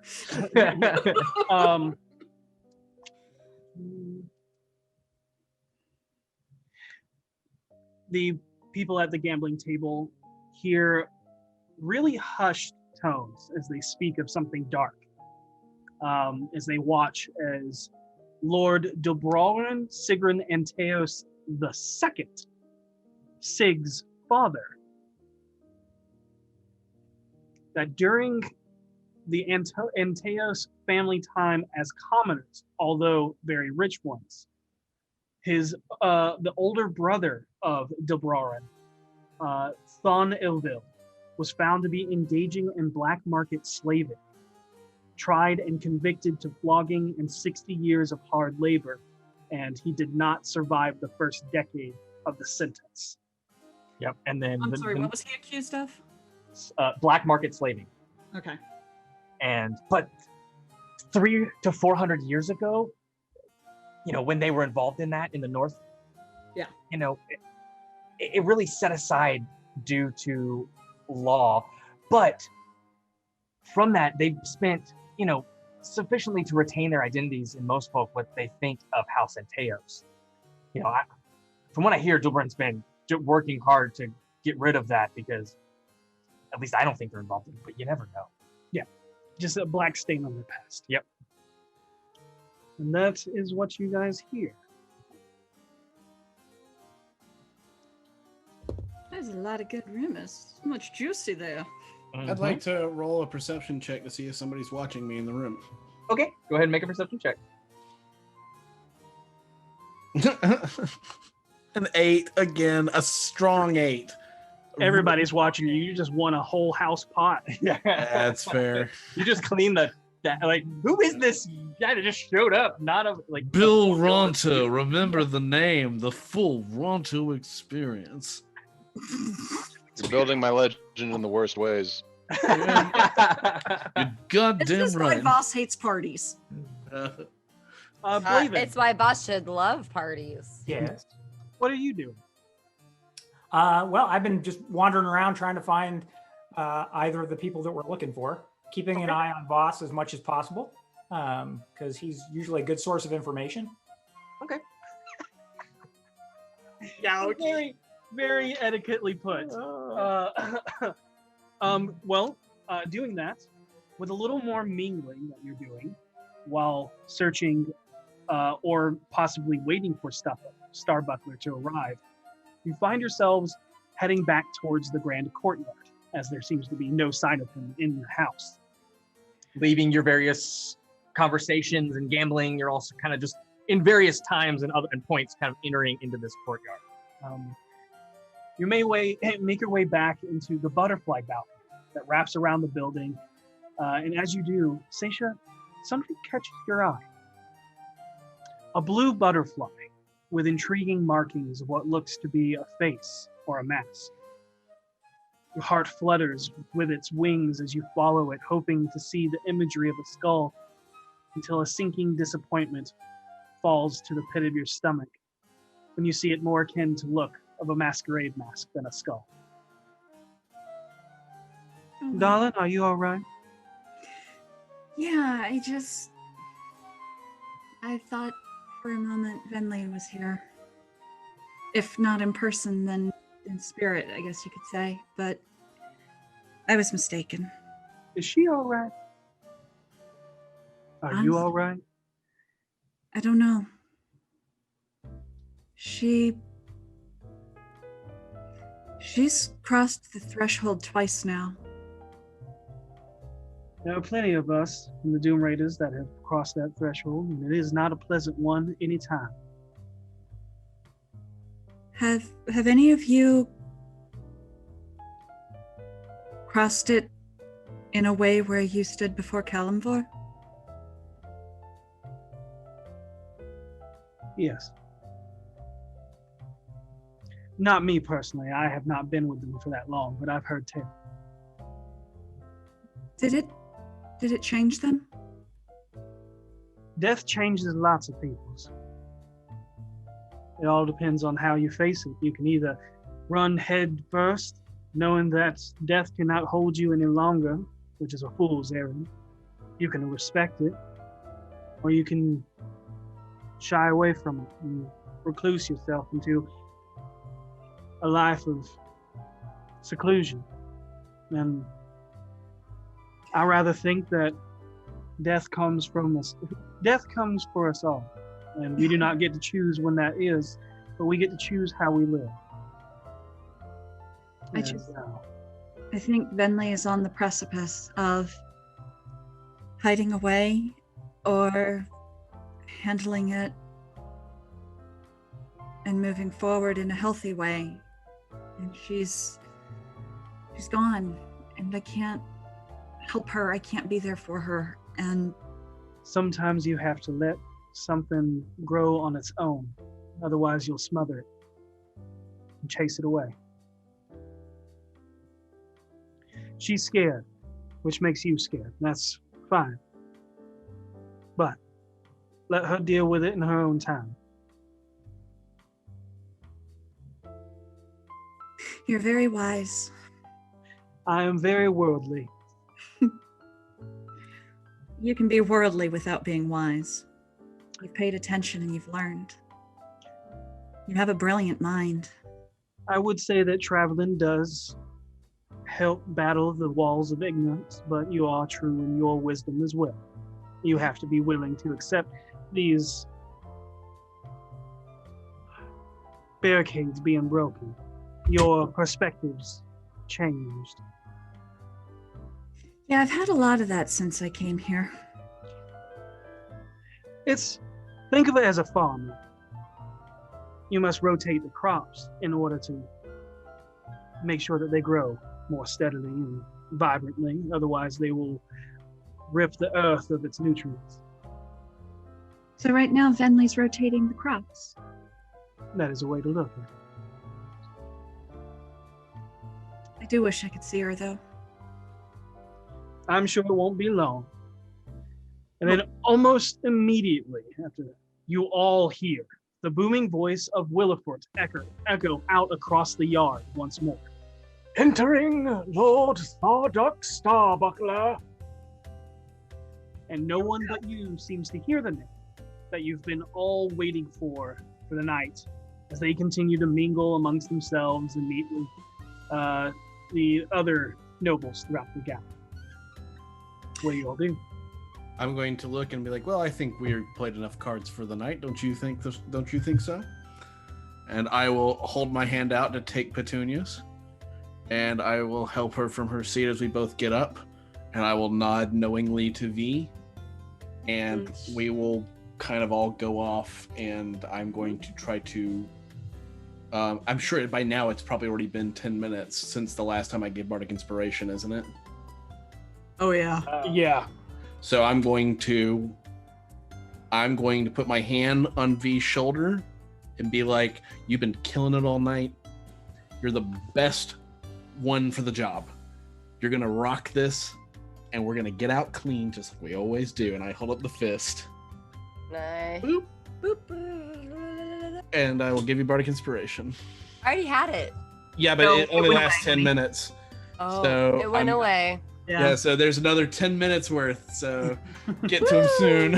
Yeah, thank you. I'm actually going to head to the silent auction room. Okay, the gambling hall? Yeah, well, specifically to the silent auction area. I was just going to I'm ask. going to go look at the items up for auction. All right, the silent auction, you just write somebody's name down to... Yep, and you write the amount and their name.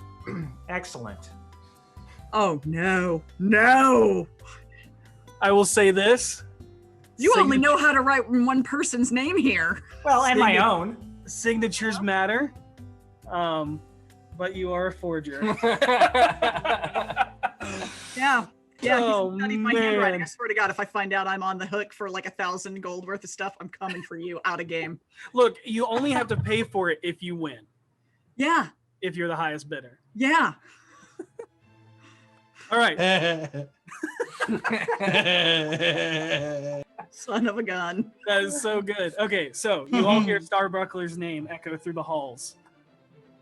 I hear that, knowing that they should have this covered, and knowing that they're going to be raiding him soon. I would, before I head to silent auction, because I'm a little curious and keeping my eye out for the doctor, I want to give one last look to see, as Harold passes by, if anybody's following him. Okay. He did seem concerned. Make a perception check.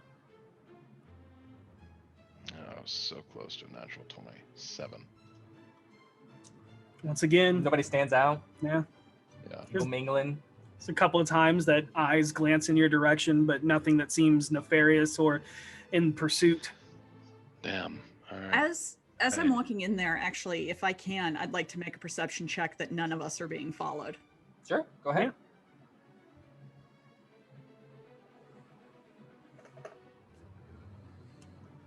All right, that's a little better. That's a 16. You don't really notice anybody following you. Like, there's no one like tailing you. You go in there, you wait to see if anybody who you've seen a couple times. Yeah. Everybody's just mingling. I'm good. I mean, you see like the same person that you see that once, whenever you run into them once, you run into them at least 7 or 8 times throughout the night. Yeah, That's just it's a how it limited works. audience. But other than, I mean, no, it's Okay. And I would say that you all start to realize there's about 50-ish people here. It's a good party. Okay.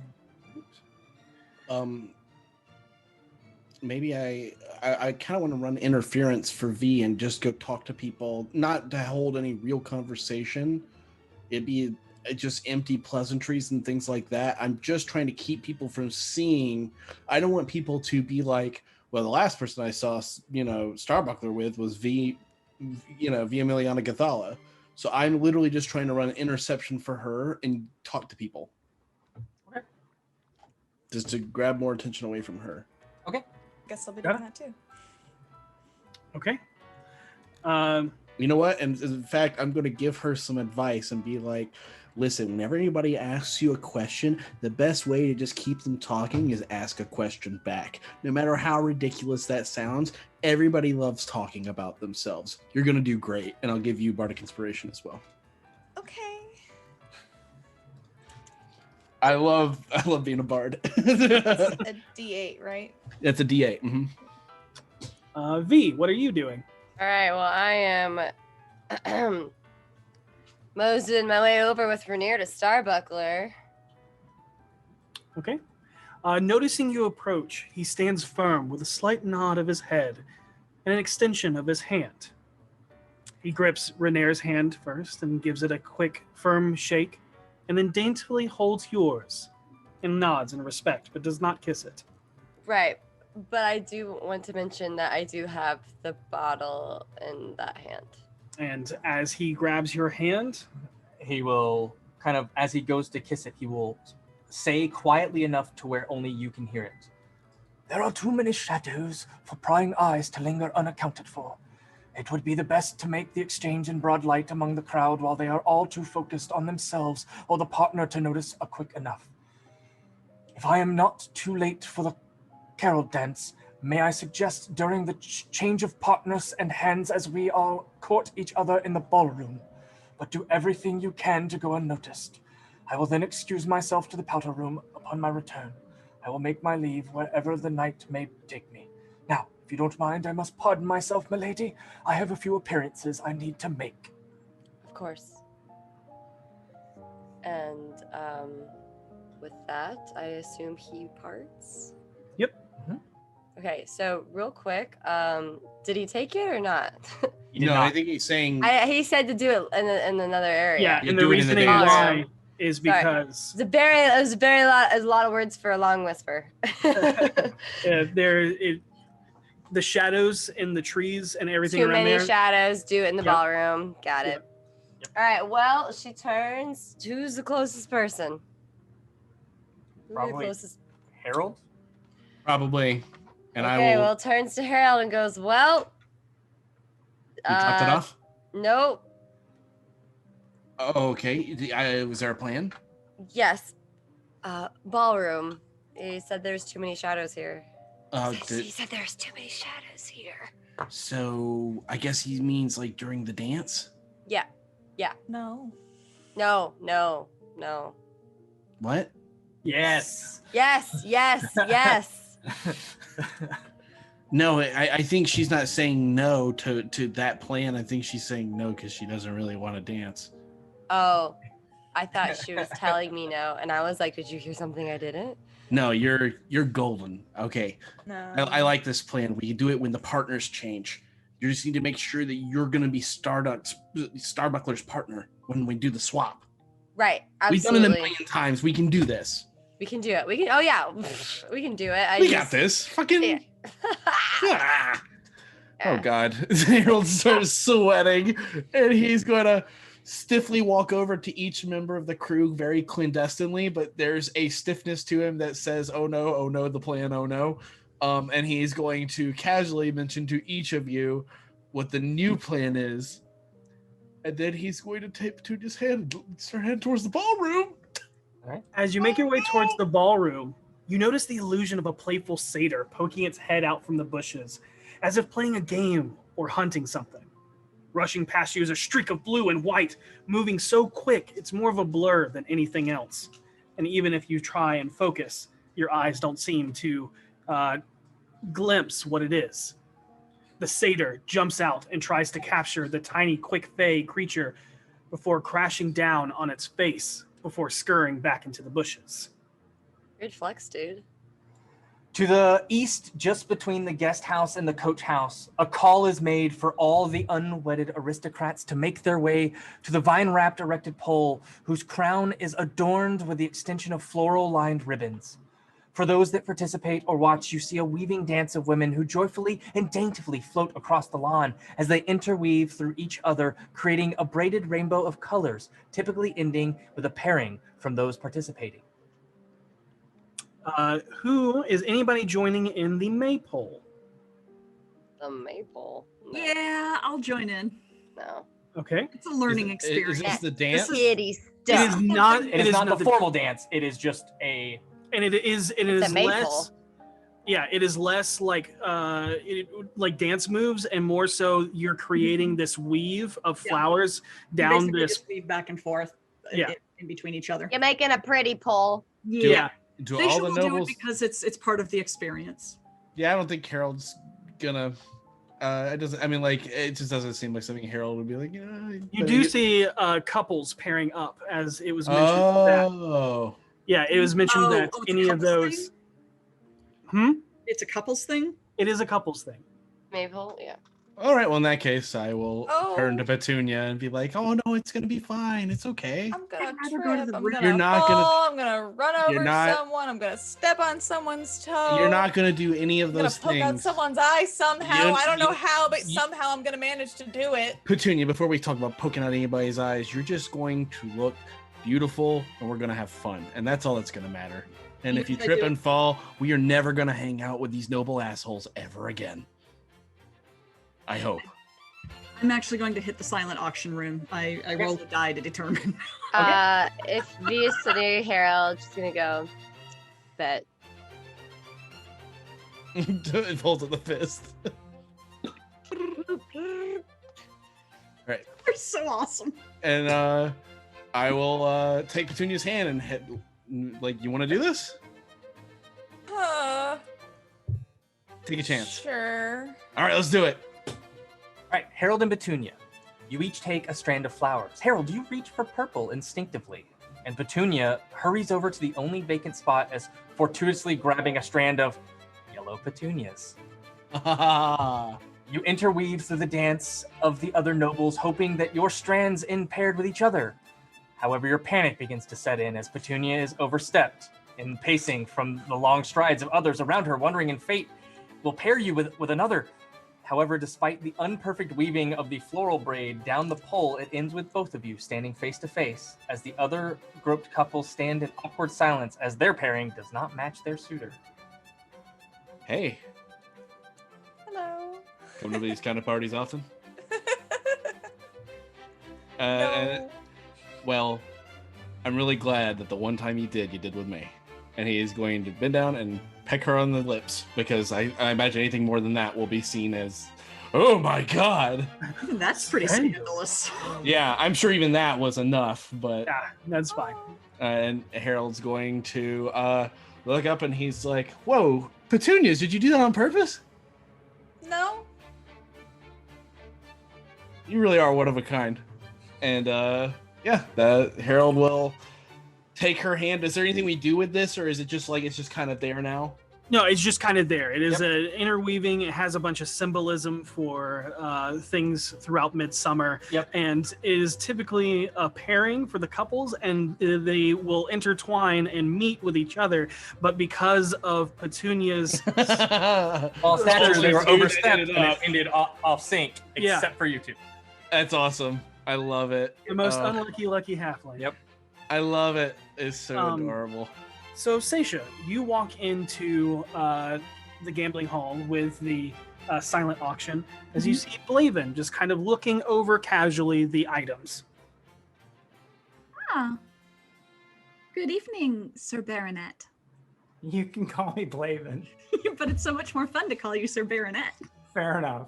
You could do that around Voss. That would actually help a lot. Oh, okay, I can do that. I'm sure he'd love it.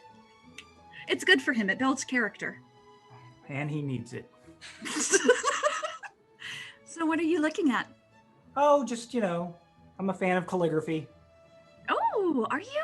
Yeah. I love reading. I find signatures fascinating. Really? I want to see it. Oh, the signatures. Oh, just different signatures. No, I love older books where they're handwritten and everything is gilded, and I find that fascinating too. Do you make a study of it? More of a hobby than a study. Oh, that's nice. Are there any good items up for bid? Honestly, I haven't been paying attention to the items. I'm more interested in the print and the handwriting. That's fair. You gonna bid on something? I was thinking about it. I wanted to see what there were. I heard that there were some horses. Two Aramfell horses. And... I bet you have beautiful handwriting. You mind if I watch? No, that's fine. Sure. Well, I'll go around. You so much, Dave. You are so slick. Oh my god, you can't even you just straight up asked her. Yeah, I did. See, nobody's talking about where the hell we're going to put these horses you're going to accidentally win. I'm going to buy them, and I'm going to rent stables in the White Bull area. You have a magic horse. How many non-magical horses These do you are need? a gift. How much do you bid? How much is the current bid on the horses? All right. The current bid is currently 565 gold. And are they paired or are they individual? That is individual. And you know that typical horses are sold for around 50 gold. Okay. But you also know that Amphale horses are like the top of the line. Yeah. And very sought 500 after. and what? 565. I'll bid 580. Okay. On one. Okay. All right. The other items are carriages, a yacht, and decor items. Is there anything divine looking, like angelic or anything like that? No? Not really. Most of it is gold or culture items. You see a couple of things that like reminiscent of what Gariel had on her ship. Yeah. In the sense of other cultures' items that people have as showpieces and conversation pieces in their house. there's like a couple like statues or like busts of. I'm just gonna keep an eye on the horse that I bid on then. Okay. And keep an eye out still for the doctor. Okay. Oh! I know exactly when the doctor's gonna turn up. What am I doing?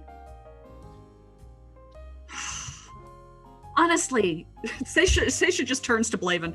Honestly, sometimes I'm so thick as she's signing her name. You're too hard on yourself, and that's beautiful penmanship. Thank you. I've spent my life trying to perfect it. It's fantastic. Dave, you're my hero. Where you hold the pen? Just like this?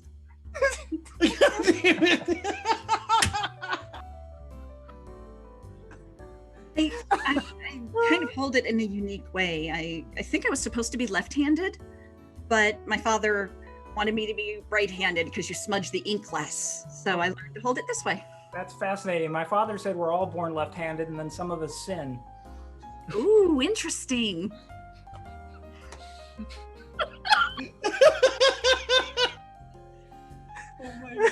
All right. It needs to be canon that Harold, though, is left-handed. Are you left or right-handed? Why do you have a hammer? I was fixing All right. Within 10 minutes, so V, you still have the Bardic Inspiration. Mm-hmm. You hear an announcement from Willowfort as you hear that the Grand Ball is about to begin, and you may and you see many start to make their way towards the main ballroom as it begins to crowd. Yep. Ivan, could you do me a favor? Are you gonna dance? What's that? Are you gonna dance? I do not dance. Could you do me a favor? Sure.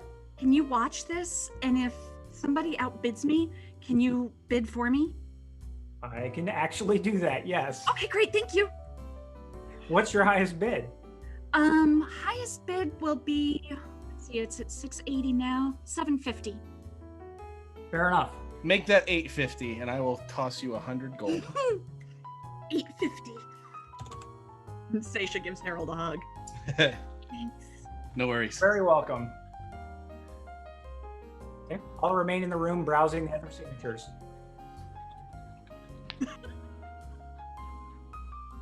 All right. Do you all head to the ballroom? Mm-hmm. Yes. Yes. Okay. Because I had actually said I was heading to the silent ballroom, I don't interfere with the interaction between Blaven and Seisha. Okay.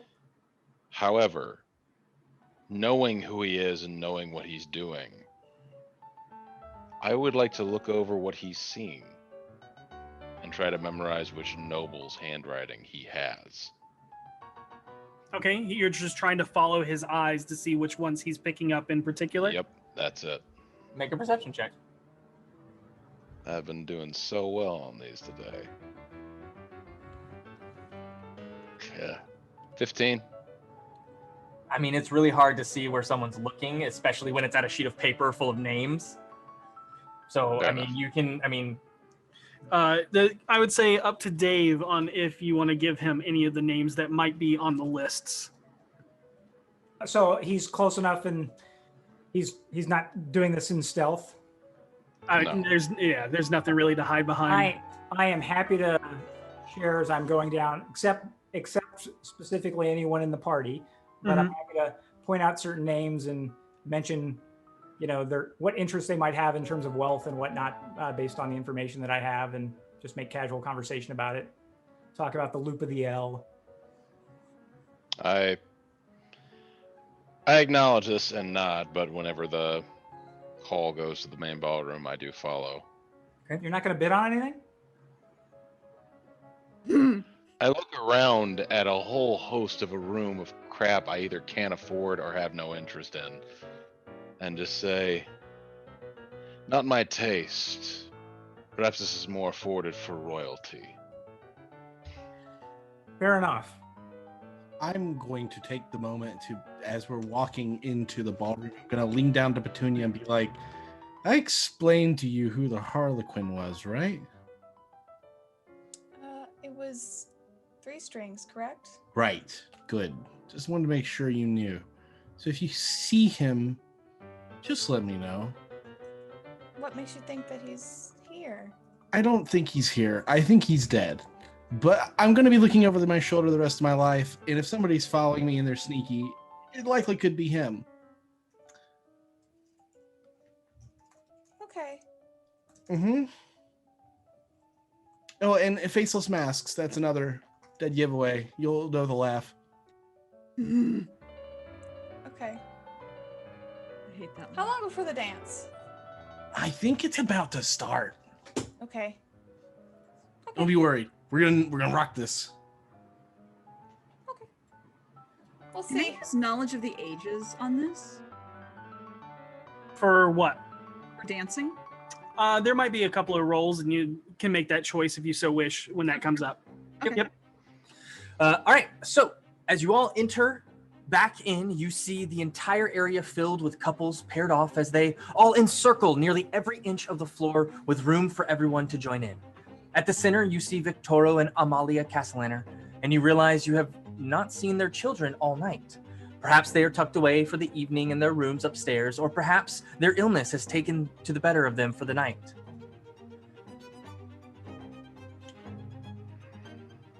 As as the music starts up, it is soft and playful. As you notice every man bow to his partner before she curtsies in return. The eyes of each meet each other with a soft smile as their hands float to meet between them. First the left, and then the right. As the dance continues, it is methodical in its timing, as everyone creates a mandala of movement that is perfectly mimicked between each couple before they intertwine together in an exchange of partners. Everyone that is doing this thing, go ahead and make us a performance check. Knowledge of age is on dance. Okay, you can add your proficiency. I cannot do acrobatics on this, I assume. Not yet. Hey, remember you have your. This you isn't have bardic athletics. inspiration, but Dance is a sport. Not this one.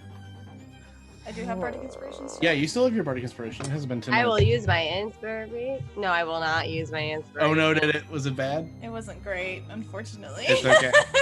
I may be able to cover for you. So it's a 12 total.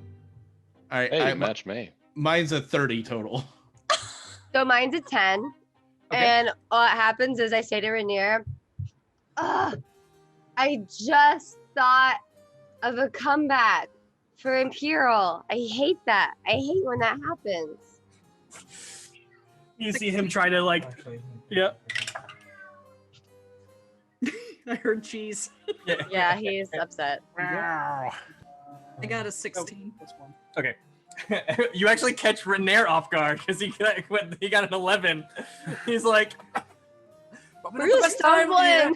Probably not the best time. Maybe I just tell a good joke and we're both just hysterically laughing. And he laughs, of course. I should have mentioned that I just have really good taste. You see a bunch of nobles' eyes just kind of stare in your direction as I they're have like good taste. trying to keep in time. As we're moving, and if I'm close enough to V, I'm just gonna go. Remember, you're supposed to be inconspicuous. Oh yeah.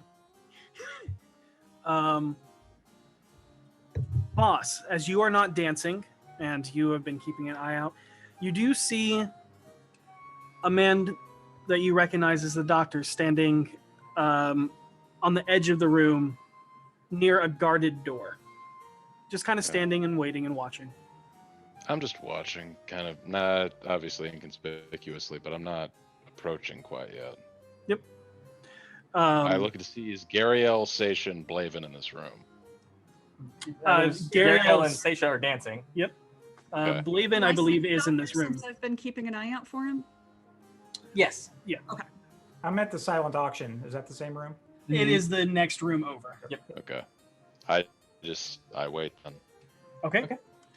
Everybody is keeping in time except for V and Rainier, who are laughing about something that Via said, as all of the eyes kind of turn for them to keep up with the movement. Now we need everybody to make an acrobatics check. Oh no. Better at this than performance. Really? Weirdly enough. 18. Nice. I got a good Oh roll. my in. god. Oh no, Petunia. I'm using a lucky for this one. It's that bad? It's bad. I'm not doing this. I'm not dealing with this tonight. Watch it be worse. I better not be worse. It's not that much better. I've rolled a 19. I rolled a 9. 13. 13 is not bad. 13 isn't bad. Like, it's not bad. It's not the best. It's above average. It's better than I would normally Is do. it my left foot or my right foot? I forget.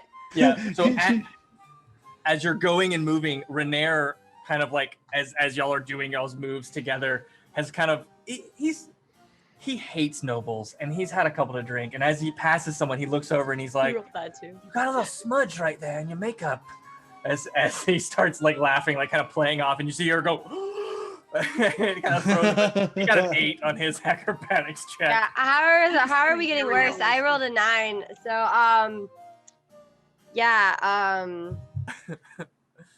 I'm assuming I Gary guess V's just distracted. She's like, I mean, also the easy dig is just on Snome is that to ask about her like ridiculous acting career. Everybody knows she just pays her way to roles. And Harold will be with Petunia and just be like, "You're doing great, honestly." Okay, that's really kind of you. I'm being genuine. You're doing fine. Harold, you got a 30 on the on the first performance. roll? On Yeah, the performance. And I got a 19 on this one. I would say the only person that is out dancing Gariel right now is Harold. Got it. Whoa. Wow. Nice. Nice. I rolled a natural 20. My girl. Oh right. wait, just remembered. I forgot that she quit acting and just was with that Egbert guy. And as you're starting to move partners, because this is just how these dances work. And, Oh God. And Renair goes, "All right, focus. It's coming up. Jokes aside." Not Egbert, got is this." it? Okay. And with that, if you are going to slip it to Lord Starbuckler, Now's we the time. need you Oh. and only you to roll a sleight of hand check. But you still got Bardic Inspiration. I do. I got it. And because he's in on the plan, you can roll with it advantage because he is trying to make it go off as well. Okay. You got this. You got this. You got this. Got this. You got this, girl. Just to make sure, I'm gonna do that inspiration. Yeah, roll a D8. Yeah. Yeah. Doesn't matter. Like, just gotta make sure it passes. Even if it's high, right? 16. Okay. After about 10 minutes, the first dance concludes as everyone breaks away for more conversation, hors d'oeuvres, and drinks. You keep an eye on Starbuckler as he makes his way towards the powder room but disappears beyond the door into the piano room. After a few minutes, he returns and seems no worse for wear, yet carries a glass of red wine cradled in his hand. After mingling with a few more nobles, everyone is ushered out of the ballroom to set tables for the feast.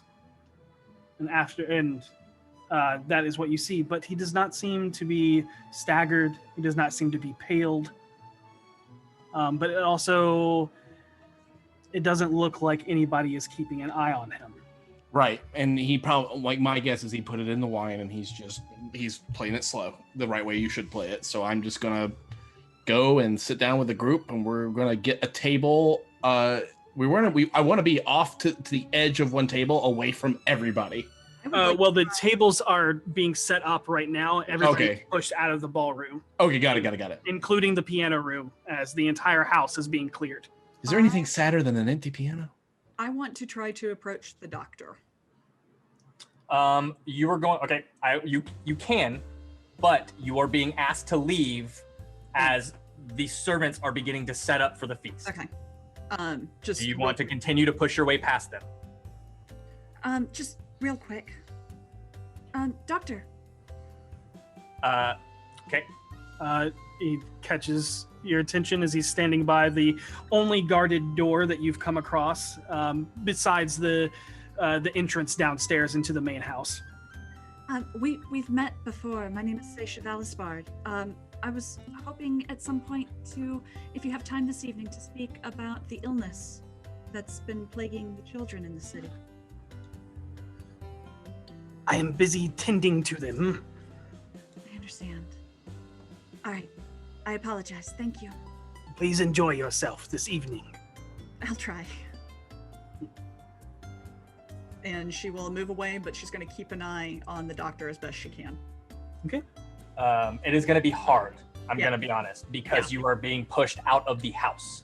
Outside. Yeah, we're going out into the. I thought we were being pushed to another room. Okay. So No. you're being asked to leave, and I say I don't mean push, but like you were literally No, we're being guided. politely asked to get out. We're being politely herded like the cats we are. Miss Lady, please, if you don't Oh, mind. yes, I'm sorry. I'm so sorry. I'm on my way. We are setting the tables for the feast. I understand. Thank you so much for your patience. Yep. It should be only about 30 minutes before everything is set. She'll scurry outside. What are you all doing? I'm going to wander and keep an ear out and listen for rumors. Okay. Got it. And keep an eye out for Lady Agandar and Lady Snow, especially. Okay. The snotty one.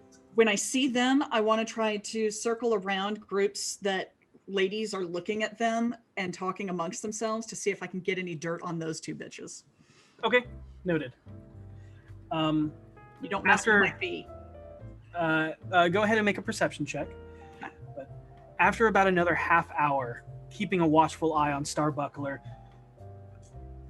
maybe thinking that he had drank the potion that's not working, maybe he's decided not to go against it or not to go through with it, or maybe that he is playing the slow game and not taking it all at once. That is until you notice he finishes his glass of wine on the veranda, and you hear it shatter across the floor. A wave of gasps and screams washes over the party, silencing the heart and all conversations instantly. A series of voices call out for the guards as the Castellanders make their way to the older gentleman's body. What are you guys doing? I'm mimicking the crowd, looking on in shocked, soft horror. Does the doctor look like he's approaching? He does not seem to be approaching yet. I wait, seeing if he's going to make a move. Okay. As you stand amongst the crowd, you hear Castellanter's Victorio and Amalia call out for Dr. Obed Marsh, who then comes rushing out from inside with a black leather medical bag. After a minute that seems to stretch on forever, over him checking the body for pulse, for any signs of malicious attacks. Come on. It is decreed that he has passed due to cardiac arrest. V turns around and goes, "What's going on? Is this another performance?" No, I think he's actually This is it. passed. V, go along with this. No, I'm sorry. That was Katie telling y'all that I was. Oh yeah. Harold's going It's to actually passed. Harold's going to shake his head and be like, "Nobles," and going to kind of just play it off. You hear a couple whisper that like, "Oh, is this the problems of coffee? I hear that it gets your heart racing, and I'm not going to drink it anymore." And then someone's like, "Well, I mean, he was old." Running in from the front gate are the Castellaner guards that clear a pathway for the watch that come to gather the body. They arrived fairly quickly, even for the C ward. Yep. But on a festival night, it is possible that their numbers are doubled, and they could have just been close at that particular time. It is hard to say. But what is more odd is the fact that they arrived by paddy wagon, fortuitously ready to transport a body, living or dead. Harold's going to lean over to V and go, "Great job." I'm going to say to the rest of the group, silently enough, we need to get the doctor to go with them. What? Why? We need to separate him away from the rest of the Castellanders group. He was the one who made the cause of death. This may be an opportunity to get him off. Everyone, let us stay calm and not be enraptured in the chaos of unfortunate circumstance. Our hearts go out to the Starbuckler family, but Lord Starbuckler is in the hands of the Watch, and if the gods be willing and time on their side, you will be returned to us by one of the nearby temples. Yes, let us not ruin our night as we invite you back inside as the feast is beginning. This way, everyone, please, this way. V leans towards Renair and goes, "Am I crazy, or was that kind of ruthless?" Unfortunately, no, it's not. It's just nobles. Welcome to the social sect of nobility. Ugh. Don't let the dead guy ruin your party. I'm all right. You were just She takes another starting, drink. and you were just starting your step into the social gatherings of nobility. Just Now you're ignored so- everybody before. At least now we have dinner conversation. Yeah, let's go have some dinner. How about it, Petunia? I'm going to run to the powder room before I do that, but yes. Oh, by the way, Petunia. Yes. The thing that I was talking to you about, that jewelry piece that I was hoping would be here, not here. Oh, that's a shame. I was really hoping to see it in the auction. Oh well. Yeah, that's yeah. Do you need company in the powder room? It couldn't hurt. Okay. Seisha will go with her. Gariel, would you save me a seat with you? That's Devin. Of course, dearie. I would be honored. Seisha will give her a kiss on the cheek. See you soon. Alright. As you all enter the ballroom, you see something else, but let's start with Petunia and Seisha as you make your way back through the piano room and into the powder rooms for a moment before returning to your seats. What are you doing? Petunia's kind of got her eyes on the powder room. She's like, could you just keep watch while I check on something? Yes, of course. Thank you. I will stand at the door. And if any ladies come up to try to go in, oh, you don't want to go in there. It's a delicate matter.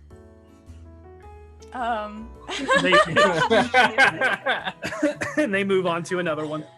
And while I'm in there, so I don't have my spell book on me, but I do have my prepared spell list, correct? Correct. Yeah, Okay. you do not get to change but you can still cast. Okay. And there's not a lot of rhyme or reason behind this, but I just want to be sure we don't run into any other surprises tonight. I'm going to cast Locate Creature on 3 strings. Oh. As you take the time to cast.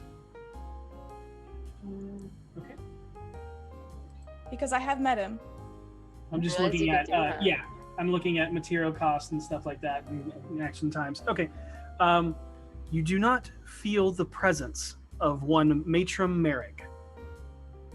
Okay. And, okay. Cool. All right. I feel better now. All right. She will, I guess I can't really keep the spell up, can I? Yeah, it lasts an hour. Can? Okay, excellent. I'll keep it up. Yep. If I can. Okay. The range on that. Yeah, the range. 1,000 feet, same as locate object. Cool. So that's They're fun spells. pretty wide. Well, but we Square already know where footage on Starbuck that. is going. So. Everything okay? Yeah, I just, gut feelings sometimes can just get the better of you, and I figured I'd get that off Not a before problem. I, stuff it with food. Are you ready? Let's go eat. Awesome. By the way, you look really pretty tonight. Thank you. You bought this dress. Thank you. No, it looks so pretty on you. You look beautiful tonight too. Oh, thanks. I'm Have starving. the best looking date here. Well, I suppose we all think that. I Or don't. no. Not boss. Let's agree.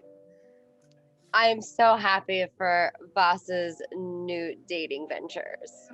Hey, how many of those have you had? What? Nothing? You all enter back into the ballroom, now outfitted with 8 tables spread out in a radial design of a sun, the 9th center table set aside for Lord and Lady Castellanter. Each table arranged to seat 6 with assigned placements. A brass plaque rests holding a white-pressed and embossed name card. What throws you off guard, though, is everyone is divided up amongst the tables. Gariel and Seisha, you are at one. Harold and Petunia at another, followed by Voss and Blaven. At a third, separated as a triangle, and then last is V and Renair, all separated from each other. Seisha looks at Gariel. This is going to be fun. And you are all sectioned out so that there is a table in between each of you, as to not be adjacent to one another. Okay. This confusion seems to be shared across the faces of all the nobles, as you notice a lot of them seem to be paired, but separated from from those commonly in their social circles. A few of the once empty seats are filled due to the extra invitations gifted to you by the Doom Raiders. Makes sense. They want their party guests to mingle. Yeah, I know. Introduce them to new people by putting them at different tables.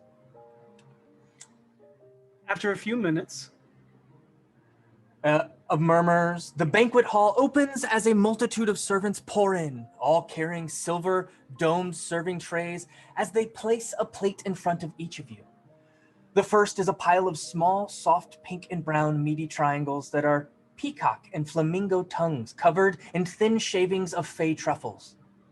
The second plate is a small, spiky and juicy cockatrice covered in a stag antler reduction sauce. And the third plate is a spiced jaculi encrusted with cashews and fried in boggle oil. The last plate is an almond powdered dryad fig cake drop with a pixie piss glaze. All served with water as to not taint the palate to taste the myriad of strange and unique and bold flavors. Lastly, everyone is served a fey wine that tastes like fermented mixture of honey, crushed flowers, and a secret ingredient some say is distilled moonbeams. That's lovely. Amalia and Victoro stand to address the room. at the end of the dinner.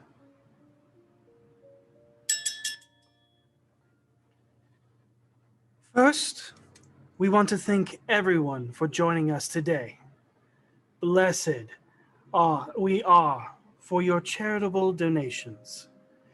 We cannot thank you enough for the donations you have already raised in our efforts to make sure the innocence of our children and downtrodden do not go on any further.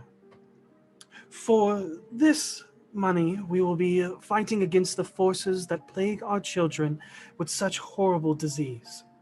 They, like many others, shall be receiving the best care to bring our darlings back to us. Every effort made will stretch out across the whole of Faerun, so no others shall suffer in their likeness. Cheers, and happy midsummer.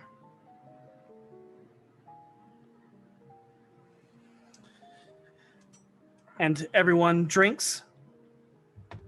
And everyone dies. Sorry, I stick I to couldn't water. help myself. You stick to water? Yep. Okay. I also don't drink if I don't have to. Okay. That's fine. You still have your... You still have a wine glass filled with water. I drink. Doctor is here. The doctor you see actually at this moment come and speak to Lord and Lady Castellanter. Too far away from me here, I assume. You're all kind of in the area if you want to make a perception check. I would like to, very much so. Okay. That should work. 16. 17. Hey. Okay. You both hear quieted whispers that I'm going to go check on the children now. I assure that everything has been carried out successfully. And you see a little panic kind of in their eyes as they nod. Thank you for everything you've done. And you watch the doctor start to head out. Leave? Yes. And you see him go towards the guarded door. Okay. All right. I look at Blaven. I flutter my eyes. Fearing this may be the last chance we have to get this guy.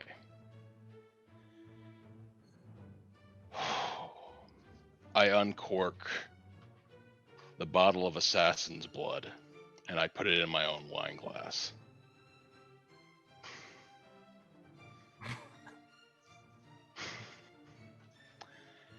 You're either very brave or very stupid. I'm really fine with either, though. Go ahead. We need to attract his attention. And I drink it. Oh, I know what you're drinking.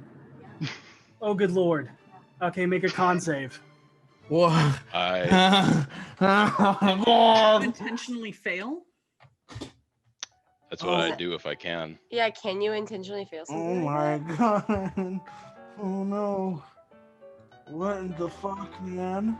I'm gonna need Blaven to tell me really fast that this was intentional. Oh no. So, one death at a party is probably not a showstopper, but two, we may have a poison panic on our hands now. I know I can survive this. But it's gonna become obvious that poison is probably now involved at this party.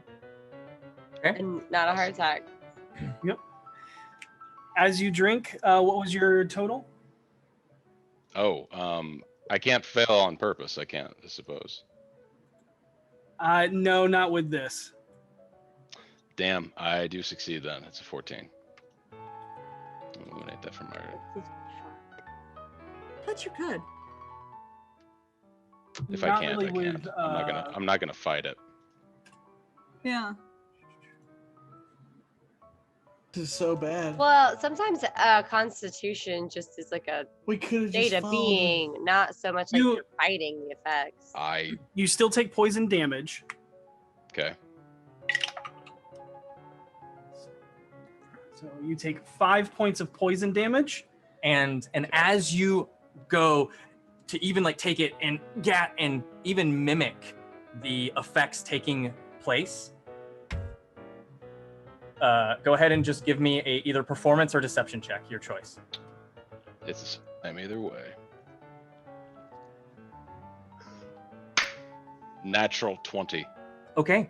You watch as you go down and everyone gasps and looks as you watch as he looks to you and turns and exits through the door as all of a sudden 2 people from every table start convulsing the same as Voss, as black ichor spills out across the table, staining the white sheets in this inky tar that has a silver sheen to it.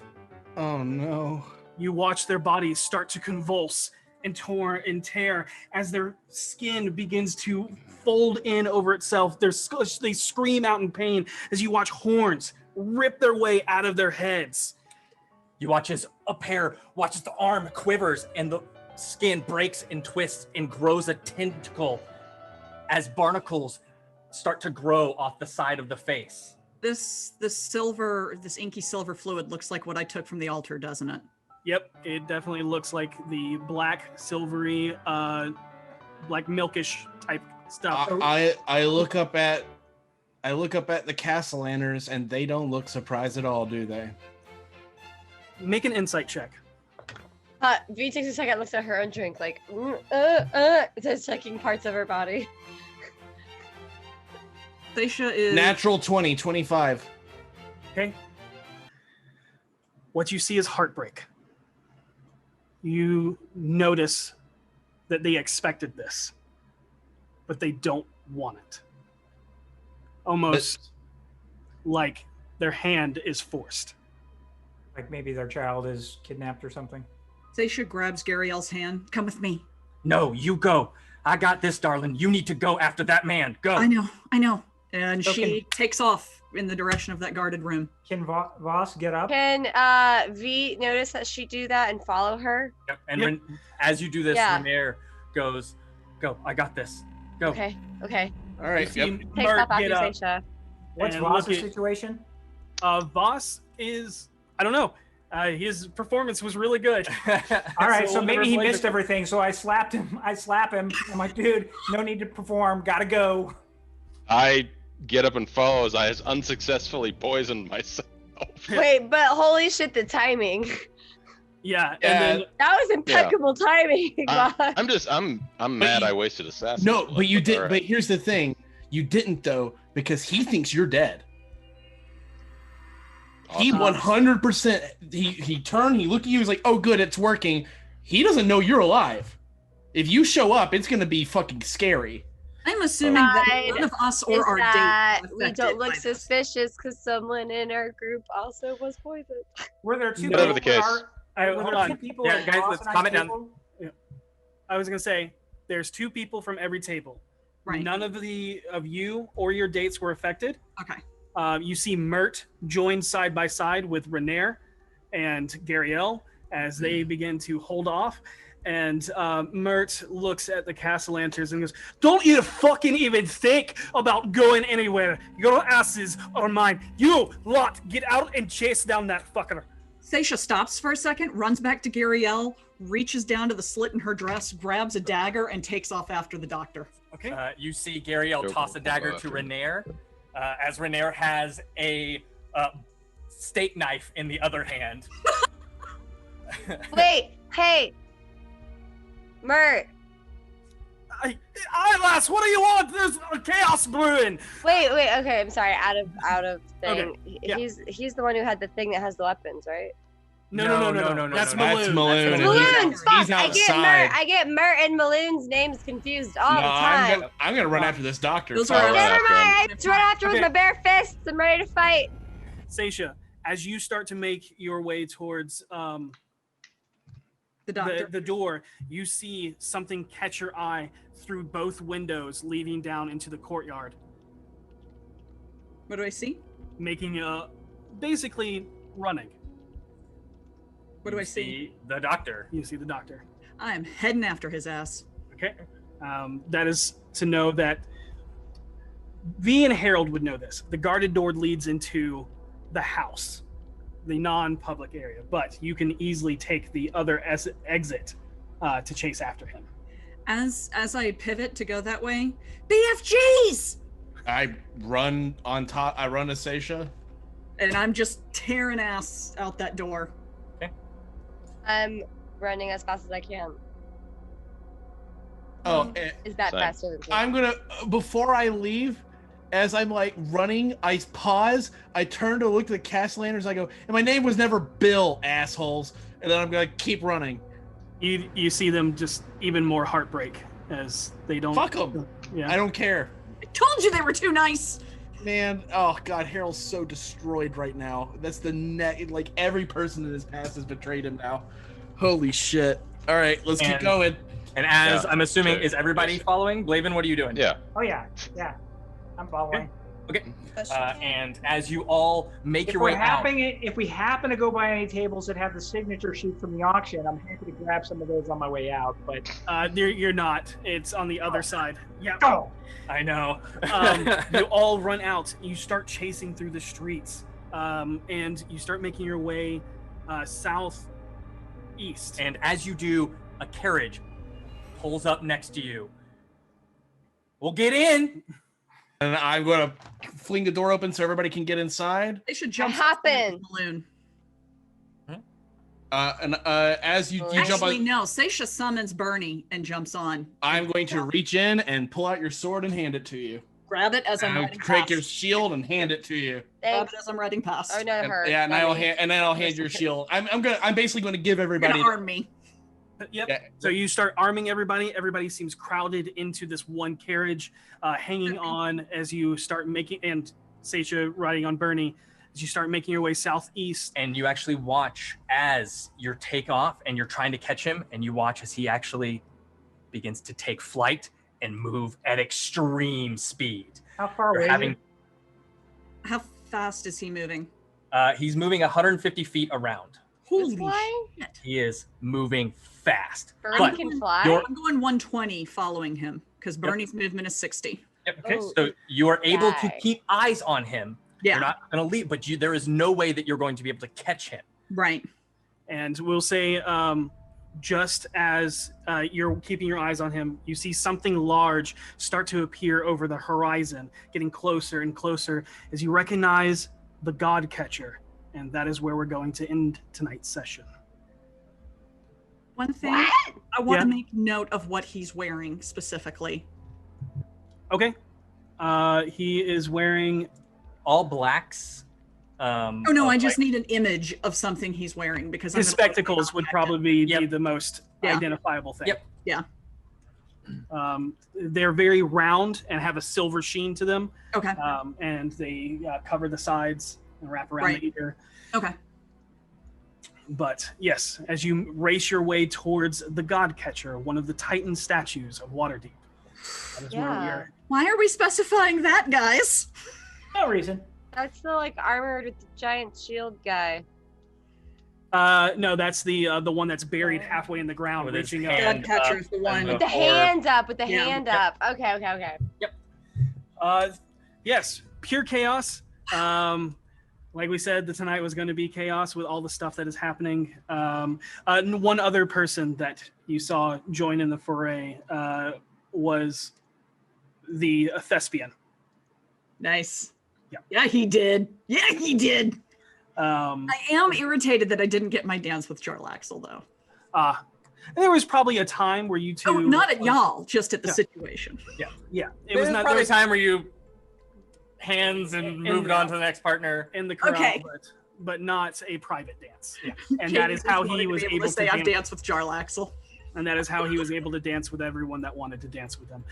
Thank you for viewing. For those that have not entered, enter #Beyond for your chance at Archmage's dice and Blacksmith's dice. Yep. And then enter #Eldritch for your chance to win an Eldritch Foundry miniature. They have some new spooky stuff. Yeah. We'll give a couple seconds on that before we pull that winner. Oh. Can I mention something that Devin and I are involved in while we're waiting? Sure.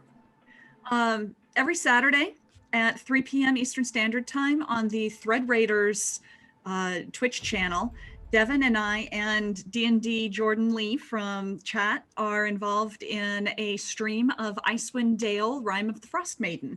And Devin's character may or may not have ties to D4. So it's good stuff. You should tune in. That's every Saturday at 3 p.m. Awesome. On Thread Raiders. Yes. Thread Raiders Twitch channel.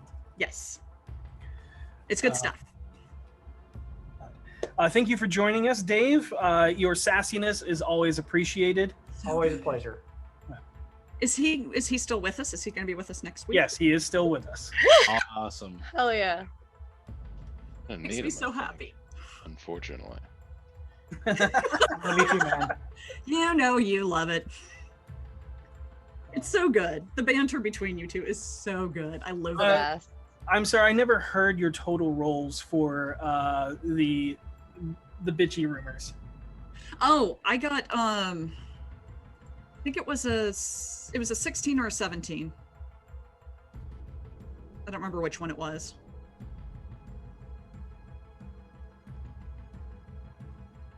I'm gonna take those bitches down in my book. Okay. All right, winners. We have winners. Winners of the Eldritch Foundry miniature is Red Bull True. Woo, yay! Congratulations, Red Bull True. I will be in touch with you via Twitch Whispers. And the winner of the dice is Strike Red Kite. Yay, Strike! Oh. Congratulations, Strike. Reminder, we have other giveaways that are possible through our D4 Extra Life giveaways. We are less than 250 away from giving away one of our custom maps that we've made and used on stream. We want to thank everyone that has donated, and if you can't donate it, please just spread the word so that we can help give these kids a life of adventure. And with that, be excellent to each other. May you always roll with advantage. Good night, everybody. Good night.